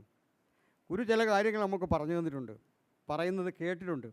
അതുകൊണ്ടാണ് ഞാനത് ചിലതൊക്കെ നിങ്ങളോട് ഗുരു പറഞ്ഞതാണെന്ന് തന്നെ പറയുന്ന കാര്യം അതാണ്. അപ്പം ഞാൻ പറഞ്ഞു വന്നത്, അന്ന് എല്ലാവരും കൂടി അവിടെ കൂടി എല്ലാവരും കിടന്നുറങ്ങി. ഉറങ്ങിയ സമയത്ത് ഗുരു ഇങ്ങനെ വേദനിച്ചു പോയി. എനിക്കാരുമില്ലല്ലോ, ഞാൻ ഏകനായി പോയല്ലോ എന്ന്, എനിക്ക് ലക്ഷ്യമറിയാതെയുള്ള യാത്രയാണല്ലോ എന്ന് വേദനിച്ചെന്നാണ് പറയുന്നത്. അങ്ങനെ വേദനിക്കുന്ന സമയത്ത് ഈ പ്രപഞ്ചത്തിലൊരു ചലനം ഉണ്ടായെന്നാണ് പറയുന്നത്. ഈ പ്രപഞ്ചത്തിൽ ഒരു ചലനമുണ്ടായി. ഈ ചലനം ഈ പ്രകാശഗോളമായി മാറി. ഈ പ്രപഞ്ചം ഒരു പ്രകാശഗോളം പോലെയായെന്നാണ് പറയുന്നത്. എന്നിട്ടോ ഈ പ്രകാശഗോളം ഒരു മൊട്ടുസൂചിയുടെ വലിപ്പത്തിലങ്ങ് ചുരുങ്ങിയിട്ട് ഗുരു കിടന്നുറങ്ങുന്ന സ്ഥലത്ത്, ഈ തക്കല കോടതിയുടെ അകത്ത് ഗുരു കിടന്നുറങ്ങുന്ന സ്ഥലത്ത് ഈ മൊട്ടുസൂചിയുടെ വലിപ്പമുള്ള ഈ പ്രകാശം കടന്നു വന്നിട്ട് ശരീരത്തിലേക്ക് അങ്ങനെ പ്രവേശിച്ചു കഴിഞ്ഞപ്പോൾ, കേട്ടോളാം നിങ്ങൾ, പ്രവേശിച്ചു കഴിഞ്ഞപ്പോൾ കൈയും കാലും ഇട്ടടിക്കാൻ തുടങ്ങി. താങ്ങാൻ വയ്യാത്ത വെപ്രാളമാണ്. കൈയും കാലും ഇട്ട് നിലത്ത് കിടന്ന് പിടയ്ക്കുന്നത് കണ്ടപ്പോഴാണ് ഖുറൈശി ബക്കർ ഇതെല്ലാം കണ്ടുകൊണ്ടിരിക്കുകയാണ്. അദ്ദേഹം ജ്ഞാനിയായ ആ മഹാത്മാവ്, അദ്ദേഹം ഉടനെ തന്നെ ഒരു അടിയങ്ങ് വെച്ച് കൊടുത്ത് കാലിട്ട് ഒരു അടി വെച്ച് കൊടുത്തിട്ട് ചോദിച്ചു, നീ എന്താ ഭയന്നു പോയോ എന്ന് ചോദിച്ചു. അപ്പോൾ ഉടനെ തന്നെ പറഞ്ഞു, ഇല്ല സ്വാമി, ഞാൻ ഉള്ളുകൊണ്ട് ഭയന്നില്ല. എന്നാൽ രക്ഷപ്പെട്ടു എന്നാണ് പറഞ്ഞത്. ഇവിടെയാണ് നിങ്ങൾ മനസ്സിലാക്കേണ്ട കാര്യം അതാ. നിങ്ങൾക്ക് ഓരോരുത്തർക്കും ഈ ആത്മവിദ്യാലയത്തിൻ്റെ സ്വഭാവത്തിൽ നിങ്ങൾ ഓരോ കാര്യങ്ങളും ഓരോ കർമ്മങ്ങളും ധ്യാന സ്വഭാവത്തിലൂടെ നിങ്ങൾക്ക് നിങ്ങളുടെ ജീവിത ചിട്ട ഉയർത്തിക്കൊണ്ടുവരുമ്പോൾ, നിങ്ങളുടെ ജീവിതത്തിലെ ധ്യാനത്തിൻ്റേതായ സ്വഭാവത്തിലൂടെ നിങ്ങളുടെ പ്രാർത്ഥനാ സങ്കല്പങ്ങൾക്കൊരു ചിട്ട വരുത്തുമ്പോൾ നിങ്ങൾക്ക് അനുഭവം ഉണ്ടാകും, നിങ്ങൾക്ക് അനുഭൂതി ഉണ്ടാകും. ഈ അനുഭൂതി ഉണ്ടാകുന്ന സമയത്ത് അനുഭവങ്ങൾ കൂടുതലുണ്ടാകാൻ സാധ്യതയുണ്ട്. അങ്ങനെ അനുഭവങ്ങൾ ഉണ്ടാകുന്ന സമയത്ത് നമ്മൾ പേടിച്ചുകൂടെന്നാണ് പറയുന്നത്. അതാണ് അദ്ദേഹം ചോദിച്ചത്, ഈ സമയത്ത് നീ പേടിച്ചു പോയോ എന്ന് ചോദിച്ചതാ. അത് പറഞ്ഞു, ഇല്ല സ്വാമി, ഞാൻ ഉള്ളുകൊണ്ട് ഭയപ്പെട്ടതേയില്ല. എന്നാൽ രക്ഷപ്പെട്ടു എന്നാണ് പറഞ്ഞത്. അപ്പോൾ എന്നിട്ടോ പിറ്റേ ദിവസമായപ്പോൾ ഗുരുവിന് സ്ഥലകാലബോധമില്ല. കേട്ടോളാം, ഗുരുവിന് സ്ഥലകാലബോധമില്ല. സ്ഥലകാലബോധമില്ലാത്ത വണ്ടി എതിരെ വന്നു കഴിഞ്ഞാൽ തിരിച്ചറിയാൻ പറ്റുന്നില്ല. അങ്ങനെ അദ്ദേഹത്തിൻ്റെ പ്രധാന ശിഷ്യനായ അഡ്വക്കേറ്റ് പരമേശ്വരൻ പിള്ളയോട് പറഞ്ഞു, കരുണാകരനെ ഒന്ന് ശ്രദ്ധിക്കണം, അവന് തിരിച്ചറിവ് ഒരു കുറവുണ്ട്, അതുകൊണ്ട് കരുണാകരൻ്റെ കൂടെ നമ്മൾ ഒരാഴ്ച അവനെ നോക്കണം. അങ്ങനെ ശിഷ്യന്മാരെ കൂട്ടിക്കൊണ്ട് യാത്രയായി. അങ്ങനെ പല സ്ഥലങ്ങളിലും അങ്ങനെയാണ് ഗുരുവിനെ ഓരോ സ്ഥലങ്ങളിലേക്ക് ഇങ്ങനെ യാത്ര പോകുന്ന സമയത്ത് ഖുറൈശി ബക്കർ സ്വാമി ചോദിച്ചു, കരുണാകര, നീ എന്തെങ്കിലും കണ്ടോ? നിനക്കെന്തെങ്കിലും കാണാൻ കഴിഞ്ഞോ ഇവിടെ എന്ന് ചോദിച്ചോ? പറഞ്ഞു, സ്വാമി, ഞാനൊന്നും കണ്ടില്ല, എനിക്കിവിടെ ഒന്നും കാണാൻ സാധിച്ചില്ല. ഉടനെ തന്നെയാണ് ഖുറൈശി ബക്കർ പറയാണ്, കരുണാകര, നീ അവരെ കാണുന്നത് പോലെയല്ല, നിൻ്റെ മുമ്പിൽ ഈ ഹീനതയുള്ള ഈ എന്താണ് പറയണത്, പൈശാചികമായ ഒരു ശക്തിക്കും നിൻ്റെ മുമ്പിൽ വരാൻ സാധിക്കില്ല. പൈശാചികമായ ഒരു ശക്തിയും നിൻ്റെ മുമ്പിൽ വരില്ല. അവർക്ക് കാണാം, പക്ഷേ നിൻ്റെ മുമ്പിൽ ഒരു നമ്മുടെ ഗുരുവിനെ നമ്മൾ മനസ്സിലാക്കണത് എവിടെയാണ്? നമ്മുടെ ഗുരുവിനെ നമ്മൾ മനസ്സിലാക്കുന്ന എവിടെയാണ്? ഗുരുവിൻ്റെ മുമ്പിൽ ഒരു പൈശാചിക ശക്തികൾ പോലും, അതാണ് നമുക്ക് ദൈവം തന്നിരിക്കുന്ന ഈ അഖണ്ഡനാമം. അതാണ് ദൈവം തന്നിരിക്കുന്ന ഈ അഖണ്ഡനാമം. ഈ അഖണ്ഡനാമം കൃത്യമായി പ്രാർത്ഥിക്കുന്ന ഒരു വീട്ടിൽ പിശാചിന് കയറാൻ സാധിക്കില്ലെന്ന് ഗുരു പറഞ്ഞതുകൊണ്ടാണ്. കൃത്യമായി 4 നേരം പ്രാർത്ഥിക്കുന്ന, 2 നേരം പ്രാർത്ഥിക്കുന്ന ഒരു വീട്ടിൽ പിശാചിന് പ്രവേശനമില്ല. പിശാചിന് അവിടെ നിൽക്കാൻ സാധിക്കില്ല. കാരണം എന്താ? ആ ദിവ്യസ്വരൂപനായ കാരുണ്യവാനായ ഗുരുവിൻ്റെ നാമധേയമായ ആ ബ്രഹ്മം അരുളി ചെയ്തിരിക്കുന്ന അഖണ്ഡ നാമ മന്ത്രമാകുന്ന, സ്തോത്രമാകുന്ന എന്താണ് കീർത്തനം എവിടെ ഇരുന്ന് ചൊല്ലിയാലും ആ പ്രദേശം ശുദ്ധിയായിക്കൊണ്ടേയിരിക്കും. കൃത്യനിഷ്ഠ വേണമെന്ന് മാത്രം. അപ്പോൾ ഞാൻ പറഞ്ഞു വന്നത്, അങ്ങനെ ആ യാത്രയിൽ എല്ലാ കാര്യങ്ങളും മനസ്സിലാക്കി. അത് കുറേ വർഷങ്ങളോളം അങ്ങനെ പോയി. അതിനുശേഷമാണ് തിരിച്ച് ഇതുപോലെ തന്നെ തക്കല കോടതി വളപ്പിൽ എല്ലാവരെയും കൂടി വിളിച്ചുകൂട്ടി ഖുറേഷി ഫക്കീർ സ്വാമി. എന്നിട്ടാണ് പറയുന്നത് കരുണാകരനെ പടച്ചോൻ, നിങ്ങളെല്ലാവരെയും പടച്ചോൻ എനിക്ക് കാണിച്ചു തന്നു.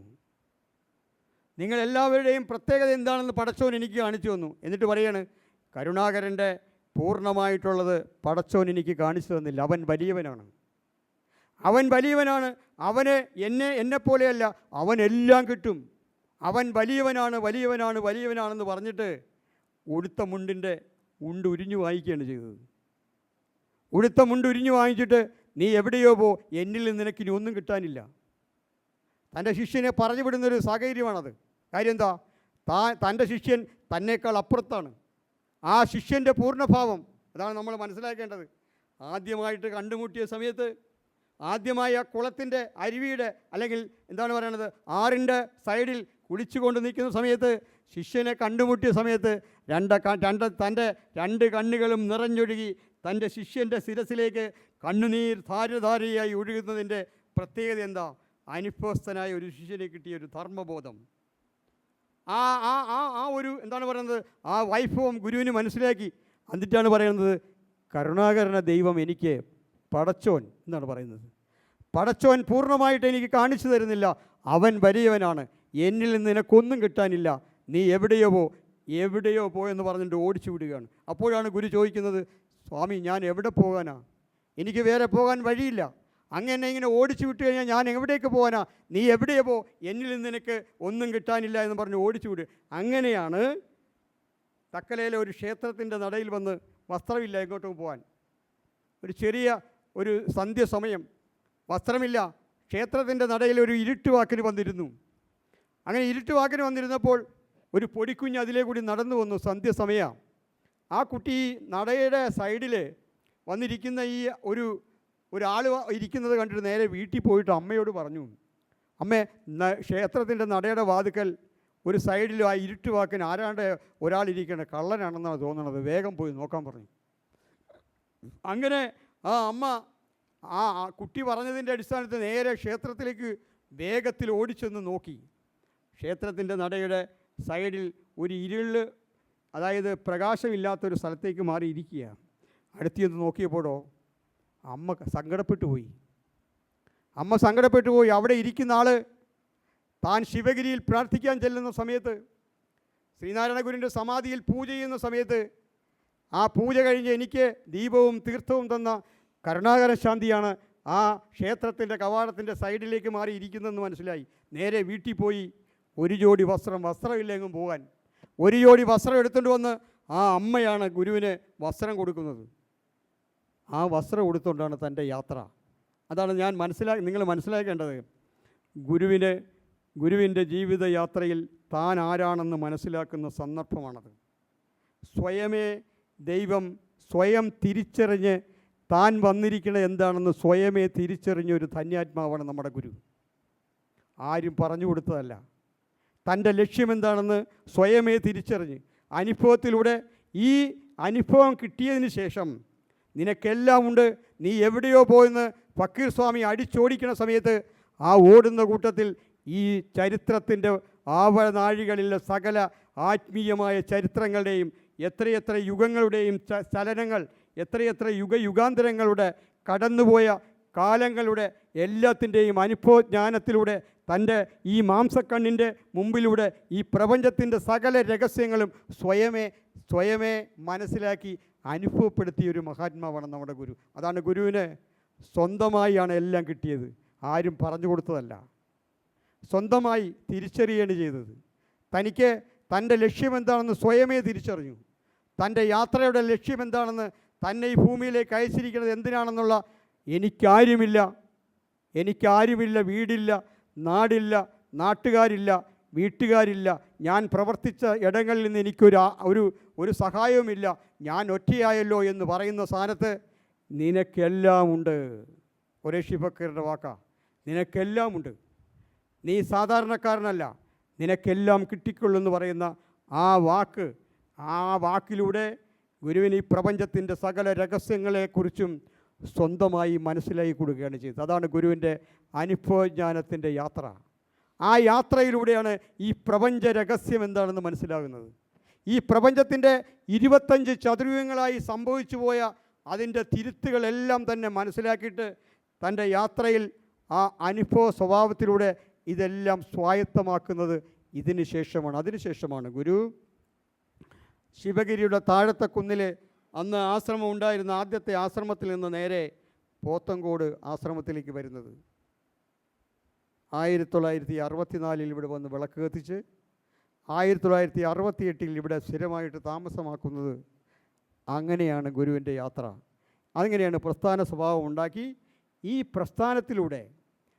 പ്രസ്ഥാനത്തിൽ ഇങ്ങനെ ഒരു ആശയം സംസ്ഥാപനം ചെയ്ത് ഈ ലോകത്തിൻ്റെ, നമ്മൾ മനസ്സിലാക്കേണ്ടത്, ലോകത്തിൻ്റെ രക്ഷയ്ക്കായി ഗുരു ചെയ്തു വച്ചിരിക്കുന്ന ഈ ആശയം, ലോകത്തിൻ്റെ രക്ഷയെന്ന് പറയുന്നത് ലോകത്തിൻ്റെ സകലത്തിൻ്റെയും രക്ഷയാണത്. അതാണ്, ഒന്നിൽ നിന്ന് വ്യത്യസ്തമല്ല, എല്ലാത്തിൻ്റെയും രക്ഷയാണ്. അതിൻ്റെ ഏറ്റവും വലിയ പ്രത്യേകത എന്ന് പറയുന്നത് ഈ സന്യാസി സഭ. ഒരു കാര്യം കൂടി ഞാൻ പറയാം. ഗുരുശിഷ്യ ബന്ധത്തിൻ്റെ ഏറ്റവും വലിയ ഉദാത്തമായ ഒരു ഉദാഹരണമായിരുന്നു ഖുറൈശി ഫക്കീർ സ്വാമിയും നമ്മുടെ ഗുരുവുമായിട്ടുള്ളത്. തൻ്റെ ശിഷ്യനെ ആ നിലയിലേക്ക് എല്ലാ കാര്യങ്ങളും ബോധ്യപ്പെടുത്തി കൊണ്ടുവന്ന ഒരു ശിഷ്യൻ്റെ, ഒരു ഗുരുശിഷ്യ ബന്ധത്തിൻ്റെ ഏറ്റവും വലിയ പൂർണ്ണത. അതാണ് ഗുരു തൻ്റെ ജീവിതത്തിൽ നമ്മുടെ ശിഷ്യപൂജയിലൂടെ ഈ ലോകത്തിന് സംസ്ഥാപനം ചെയ്തിരിക്കുന്നത്. നിങ്ങൾ മനസ്സിലാക്കിക്കൊള്ളണം. നമ്മുടെ ശിഷ്യപൂജിത എന്ന് പറയുന്ന സങ്കല്പത്തിലൂടെ 1973 ഈ പ്രസ്ഥാനം ആശ്രമം രജിസ്റ്റർ ചെയ്യുന്ന സമയത്ത് ആശ്രമ ഉദ്ദേശം എന്ന് പറയുന്ന ആ ബൈലയുടെ രണ്ടാമത്തെ പേജിൽ ആശ്രമ ഉദ്ദേശത്തിൻ്റെ ഏറ്റവും അടിയിൽ ഈ പരമ്പരയിൽ 1978 അല്ലേ നമ്മുടെ ആശ്രമം രജിസ്റ്റർ ചെയ്യണത്, അല്ലേ സാറേ?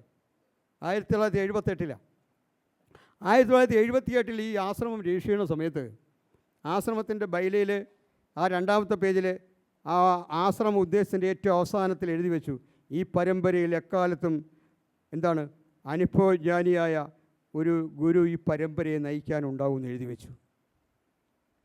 ഇത് ഒരു ഗുരുശിഷ്യ ബന്ധത്തിൻ്റെ ഉലകത്തിൽ ആദ്യമായിട്ട് ഒരു പൂർണ്ണഭാവത്തിൽ വരുന്ന ഒരു മഹാത്മാവിൻ്റെ സങ്കല്പത്തിലൂടെ ഒരു ഗുരുശിഷ്യ ബന്ധത്തിൻ്റെ ഒരു പൂർണ്ണഭാവം നമ്മുടെ ഗുരു സംസ്ഥാപനം ചെയ്തതാണത്. അതാണ് നമ്മളിന്ന് അനുഭവിച്ചുകൊണ്ടിരിക്കുന്നത്. നമ്മുടെ അനുഭവം എന്ന് പറയുന്നതാണ്. കാര്യം എന്താ? ലോകത്തൊരു മറ്റ് പരമ്പരകളിൽ നിന്ന് വ്യത്യസ്തമായി എല്ലാ മഹാത്മാക്കളുടെയും കാലം കഴിയുമ്പോൾ അവിടെ കൂമ്പ് കരിഞ്ഞ് നിർജീവ അവസ്ഥയിൽ എന്താണ്, മഞ്ഞ പിടിച്ച തെങ്ങ് പോലെ നിൽക്കുന്ന പ്രസ്ഥാനങ്ങളുടെ മുമ്പിൽ,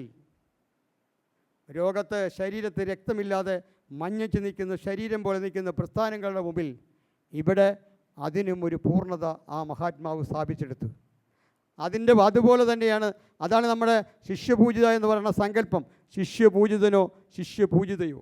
അപ്പോൾ ഇത് എന്തുകൊണ്ടാണ് ഈ പരമ്പരയുടെ അന്ത്യം വരെ ഇതിങ്ങനെ തുടർന്നുകൊണ്ടേയിരിക്കും. ഈ പരമ്പരയെ നയിക്കാൻ, ഈ പരമ്പരയെ എക്കാലത്തും നയിക്കാൻ അതിന് ഉപാധികളില്ല. എന്നാണ് ഗുരു പറഞ്ഞിരിക്കുന്നത്. ഉപാധികളില്ല. അപ്പോൾ അങ്ങനെ ഒരു സങ്കല്പം നമ്മുടെ ഈ പരമ്പരയ്ക്ക് ഗുരു ചെയ്തു തന്നു. അതുപോലെ തന്നെയാണ് നമ്മുടെ സന്യാസ ദീക്ഷ വാർഷികത്തിൻ്റെ ഈ സങ്കല്പം. മനസ്സിലായിക്കൊള്ളണം. സന്യാസാധീക്ഷ വാർഷികത്തിന് ഒരു മഹാത്മാക്കളുടെ ജീവിതയാത്രയിൽ ഈ ഒരു പൂർണ്ണതയിൽ ഒരു സന്യാസ സങ്കല്പത്തെ പൂർത്തീകരിക്കാൻ പറ്റിയില്ല. അതുപോലെ തന്നെയാണ് നമ്മുടെ സംഘടനയുടെ സ്വഭാവം. അതുപോലെ തന്നെ ഇപ്പോൾ സാംസ്കാരിക സംഘടനയില്ലേ, സാംസ്കാരിക സംഘടനയിലും ഗുരു ഈ സംഘടനയിൽ ഒരു പൂർണ്ണത കൊണ്ടുവന്നിട്ടുണ്ട്. അതുകൊണ്ടാണ് ഈ സാംസ്കാരിക സംഘടനയിൽ പ്രവർത്തിക്കുന്ന അമ്മ, വീടിൻ്റെ അത്താണിയായ അമ്മ, അതിൻ്റെ വേറൊരു അത്താണിയായ അച്ഛൻ, രണ്ട് സംഘടന തന്നിരിക്കുന്നത് ഒരു വീടിൻ്റെ നെടുന്തൂണാണ് തന്നിരിക്കുന്നത്. അത് നിങ്ങൾ സാംസ്കാരിക പ്രവർത്തനം നടത്തി നേട്ടമുണ്ടാകാനല്ല അതിൻ്റെ ആധികാരികത. അതിൻ്റെ ആധികാരികത എന്ന് വെച്ചാൽ നന്മയുള്ള ശിഷ്യന്മാർ തൻ്റെ ഗുരുവിൻ്റെ ലക്ഷ്യപ്രാപ്തിക്ക് വേണ്ടിയിട്ട് പ്രവർത്തിക്കാൻ തുടങ്ങുമ്പോൾ അതൊരാത്മസമർപ്പണത്തോടുകൂടി ഒരു സമർപ്പണ സ്വഭാവത്തിലേക്ക് ശിഷ്യൻ പ്രവർത്തിക്കാൻ തുടങ്ങുമ്പോൾ ആ ശിഷ്യനിലൂടെ വീടിൻ്റെ നെടുന്തൂണാകുന്ന അമ്മയും അച്ഛനും അത് ധർമ്മബോധത്തോടുകൂടി, ഇന്ന് നമുക്ക് നമ്മുടെ വീടുകളിൽ അമ്മയും അച്ഛനും തമ്മിൽ സ്നേഹത്തോടുകൂടി പെരുമാറുന്ന വീടുകൾ പോലും കുറവാണ്. ഇതൊന്നും നമുക്ക് വന്നുകൂടാ. ഞാൻ അതിലേക്ക് കടക്കുന്നില്ല, നല്ലൊരു ദിവസമായിട്ട് അതിനെ കടക്കുന്നില്ല. കാര്യം എന്താ, ഇതിനെ എല്ലാത്തിനെയും കൂടി യോജിപ്പിച്ചുകൊണ്ടാണ് സംഘടന ഉണ്ടാക്കിയിരിക്കുന്നത്. ഗുരു സംഘടനാ സ്വഭാവം കൊണ്ടുവന്നിരിക്കുന്നത് അതിനാണ്. ഈ രണ്ട് തൂണുകളെ ഒരു വീടിനെ നിലനിർത്തിക്കൊണ്ടു പോകുമ്പോൾ ഈ രണ്ട് തൂണുകളിലൂടെയാണ് ഇത് പുഷ്ടി പ്രാപിച്ച് നാടിന് മാതൃകയാക്കുകയാണ് ഗുരു ചെയ്യുന്നത്. അത് ചെയ്തിരിക്കേണ്ട കാര്യം എന്താ, ലോകത്തിൽ ഒരു സാംസ്കാരിക സംഘടനയിലൂടെയും പൂർത്തീകരണ സ്വഭാവത്തിലേക്ക് ഒരു സംഘടന സ്ഥാപിക്കാൻ ഒരു കാലഘട്ടത്തിലും നടന്നില്ല. അവിടെയും ഗുരു ചെയ്തു വെച്ചിരിക്കുന്നത് ഇവിടുത്തെ സാംസ്കാരിക സംഘടന ഒരു പൂർത്തീകരണ സ്വഭാവമാണ്. അത് തന്നെയാണ് സഭയുടെയും. ഗുരുവിൻ്റെ ഈ 40 വർഷം പൂർത്തിയാകുന്ന ഈ സമയത്ത് നിങ്ങളെല്ലാവരും മനസ്സിലാക്കേണ്ടത്, ദൈവത്തിൻ്റെ സ്നേഹമാകുന്ന ഈ സഭയിലൂടെ, ലോകത്തിൻ്റെ ഏറ്റവും വലിയ തിരുത്താകുന്ന ഈ സഭയിലൂടെ ലോകത്തിൻ്റെ സന്യാസത്തിനൊരു തിരുത്താണ് ചെയ്തിരിക്കുന്നത്. അത് ഒരു മഹാത്മാവിൻ്റെ സങ്കല്പത്തിലൂടെ ചെയ്യുന്നതിൻ്റെ പ്രത്യേകത എന്താ, ഒരു പൂർണ്ണനായ ഒരു ഗുരു വരുമ്പോൾ, ഒരു ത്രികാലജ്ഞാനിയായ ഒരു ഗുരു വരുമ്പോൾ മാത്രമേ ഇങ്ങനെ ഒരു പൂർണ്ണതയോടുകൂടി ഈ പ്രപഞ്ചത്തിൽ ഇങ്ങനെ ഒരു സങ്കല്പം ചെയ്യാൻ സാധിക്കുകയുള്ളൂ. അതുകൊണ്ടാണ് ശാന്തിഗിരിയിൽ നിങ്ങളെല്ലാവരും, സഭയിലുള്ള എല്ലാവരും, സന്യാസിമാരായാലും ബ്രഹ്മചാരികളായാലും ബ്രഹ്മചാരിണികളായാലും അവരുടെ രക്ഷകർത്താക്കളായാലും, ഈ സഭയിൽ നിൽക്കുന്ന ഓരോരുത്തർക്ക് വേണ്ടിയിട്ട് രക്ഷകർത്താക്കൾ അഹോരാത്രം പ്രാർത്ഥന ചെയ്യണം. നിഷ്ഠയായ പ്രാർത്ഥന അച്ഛനും അമ്മയ്ക്കും വീടുകളിൽ ആ പ്രാർത്ഥന ചെയ്യുന്നതനുസരിച്ചാണ് ഈ കുട്ടികൾ വളർന്ന് കയറുന്നത്. ഇവർക്ക് തിരിച്ചറിവുണ്ടാകുന്നത്, ഇവർ ഗുരുവിനോട് അടുക്കുന്നത്, ഗുരുവിനെ ഇവരുടെ മനസ്സിൽ പ്രതിഷ്ഠിക്കുന്നത്. ഇതെല്ലാം തന്നെ ഈ സങ്കല്പത്തിൻ്റെ പ്രത്യേകതയാണ്. ഇതെല്ലാം മനസ്സിലാക്കിയിട്ട് വേണം നമ്മൾ ഈ 40ാമത് വർഷം പൂർത്തിയാക്കുമ്പോൾ ഗുരുവിൻ്റെ സ്നേഹം നമ്മുടെ കുടുംബത്തിൽ മാത്രമല്ല, ഈ സഭയിലൂടെ ഗുരുവിൻ്റെ സകല കാരുണ്യവും സഭയിലൂടെ ഈ ലോകത്തിന് പകർന്നു കൊടുക്കാനാണ് ഈ സന്യാസി സഭ. അതിന് പ്രചോദനമായി ഗൃഹസ്ഥന്മാരായിട്ടുള്ള എല്ലാവരുടെയും പ്രാർത്ഥനയും ഉണ്ടാകണം. അതെല്ലാവർക്കും ഈ 40 വർഷം ആഘോഷിക്കുന്ന ഈ വേളയിൽ ഗുരുവിൻ്റെ കാരുണ്യം, ഗുരുവിൻ്റെ സ്നേഹം, ഗുരുവിൻ്റെ എന്താണ് പറയുന്നത്, എല്ലാ നിലയിലും എല്ലാവർക്കും എല്ലാം കിട്ടണമേ എന്ന് ഗുരുവിനോട് പ്രാർത്ഥിച്ചുകൊണ്ട് ഞാൻ എൻ്റെ വാക്കുകൾ എൻ്റെ ഗുരുവിൻ്റെ തൃപ്പാദങ്ങളിൽ സമർപ്പിക്കുകയാണ്. സദ്ഗുരുശരണം. നമ്മുടെ സർവ്വസായ ഗുരുസ്ഥാനീയ അഭിവന്ദ്യ ശിഷ്യപീഠ ജന്നി, ഞാൻ സമയം ഇതായതുകൊണ്ട് എൻ്റെ കർത്തവ്യത്തിലേക്ക് കടക്കുകയാണ്. ഇന്ന് നമ്മുടെ ഗുരു സന്യാസ ദീക്ഷ കൊടുത്തതിൻ്റെ, ശിഷ്യർ കൊടുത്തതിൻ്റെ 40ാമത് വാർഷികമാണ്. അതിൻ്റെ കേന്ദ്ര ആശ്രമത്തിലെ 1ാമത്തെ ദിവസത്തെ സത്സംഗമാണ് ഇപ്പോൾ നമ്മൾ കൂടിക്കൊണ്ടിരിക്കുന്നത്. അതിൽ മുഖ്യ പ്രഭാഷണം നടത്തിയത് നമ്മുടെ ആശ്രമം പ്രസിഡന്റ് സർവാധീന സ്വാമി ചൈതന്യ ജ്ഞാന തപസ്വിയാണ്. സ്വാമി ആ വിഷയത്തെക്കുറിച്ച്, നമ്മുടെ ആത്മീയ ഗുരുവിൻ്റെ ആ ബന്ധവും ആ സ്നേഹവും കുറിച്ച് കുറഞ്ഞ സമയം കൊണ്ട് വളരെ നമുക്ക് മനസ്സിൽ തട്ടുന്ന രീതിയിൽ, നമ്മളെ മനസ്സിലാക്കി തരുന്ന രീതിയിൽ സ്വാമി സംസാരിച്ചു. ഇതിന് സ്വാമിക്ക് ഈ ആത്മവിദ്യാലയത്തിൻ്റെയും നമ്മുടെ പരമ്പരയുടെയും കൃതജ്ഞത, നന്ദി സ്നേഹപൂർവ്വം സമർപ്പിക്കുന്നു. അതുപോലെ നമ്മുടെ ഡോക്ടർ കിരൺ സാർ, അദ്ദേഹം ഈ പ്രോഗ്രാം ഏറ്റവും ഭംഗിയായ രീതിയിൽ ഒരു പ്രത്യേക ശൈലിയിൽ നടത്തിക്കൊണ്ടിരിക്കുകയാണ്. അത് പരമ്പരയ്ക്ക് എപ്പോഴും അദ്ദേഹത്തോടുള്ള ആ നന്ദി കൃതജ്ഞതയും അറിയിക്കുന്നു. പിന്നെ നമുക്ക് സ്വാഗതം ആശംസിച്ച സജീവൻ, ഗുരുവാണി വായിച്ച ബ്രഹ്മയാരി, അതുപോലെ നമ്മുടെ കുട്ടികൾ, പ്രാർത്ഥന ചൊല്ലിയ കുട്ടികൾ, അവർക്കെല്ലാവർക്കും ആത്മവിദ്യാലയത്തിൻ്റെ പേരിലും പരമ്പരയുടെ പേരിലും ഉള്ള നന്ദിയും കൃതജ്ഞതയും അറിയിക്കുകയാണ്. പിന്നെ ഇവിടെ സന്നിധിയിലായിരിക്കുന്ന സർവാദരണീയരും സമാദരണീയരും ആദരണീയരുമായിട്ടുള്ള സ്വാമിമാർ, ജന്യമാർ, നമ്മുടെ ബഹുമാന്യ ബ്രഹ്മചാരികൾ, പിന്നെ നമ്മുടെ പരമ്പര തന്നെ നമ്മൾ രക്ഷാകർത്താക്കളാണ്, സന്യാസംഘ രക്ഷാകർത്താക്കളാണ്. അങ്ങനെ ഇവിടെ ഇപ്പോൾ കൂടിയിരിക്കുന്ന എല്ലാ രക്ഷാകർത്താക്കളും, പരമ്പരയിലുള്ള മൊത്തം രക്ഷാകർത്താക്കളും നമ്മുടെ ഈ സത്സംഗത്തിൻ്റെ പേരിൽ ഞാൻ കൃതജ്ഞത അർപ്പിക്കുകയാണ്. നമ്മുടെ സോമാൻ ഡോക്ടർ പ്രത്യേകം കൃതജ്ഞത അർപ്പിക്കുന്നു. എല്ലാ ആൾക്കാർക്കും എല്ലാ നന്മകളും നമ്മുടെ ഗുരുവായിട്ട് വരുത്തട്ടെ എന്ന് പ്രാർത്ഥിച്ചുകൊണ്ട് ഞാൻ എൻ്റെ വാക്കുകൾ ഗുരുവായൂരൻ സമർപ്പിക്കുന്നു. സദ്ഗുരുശരണം.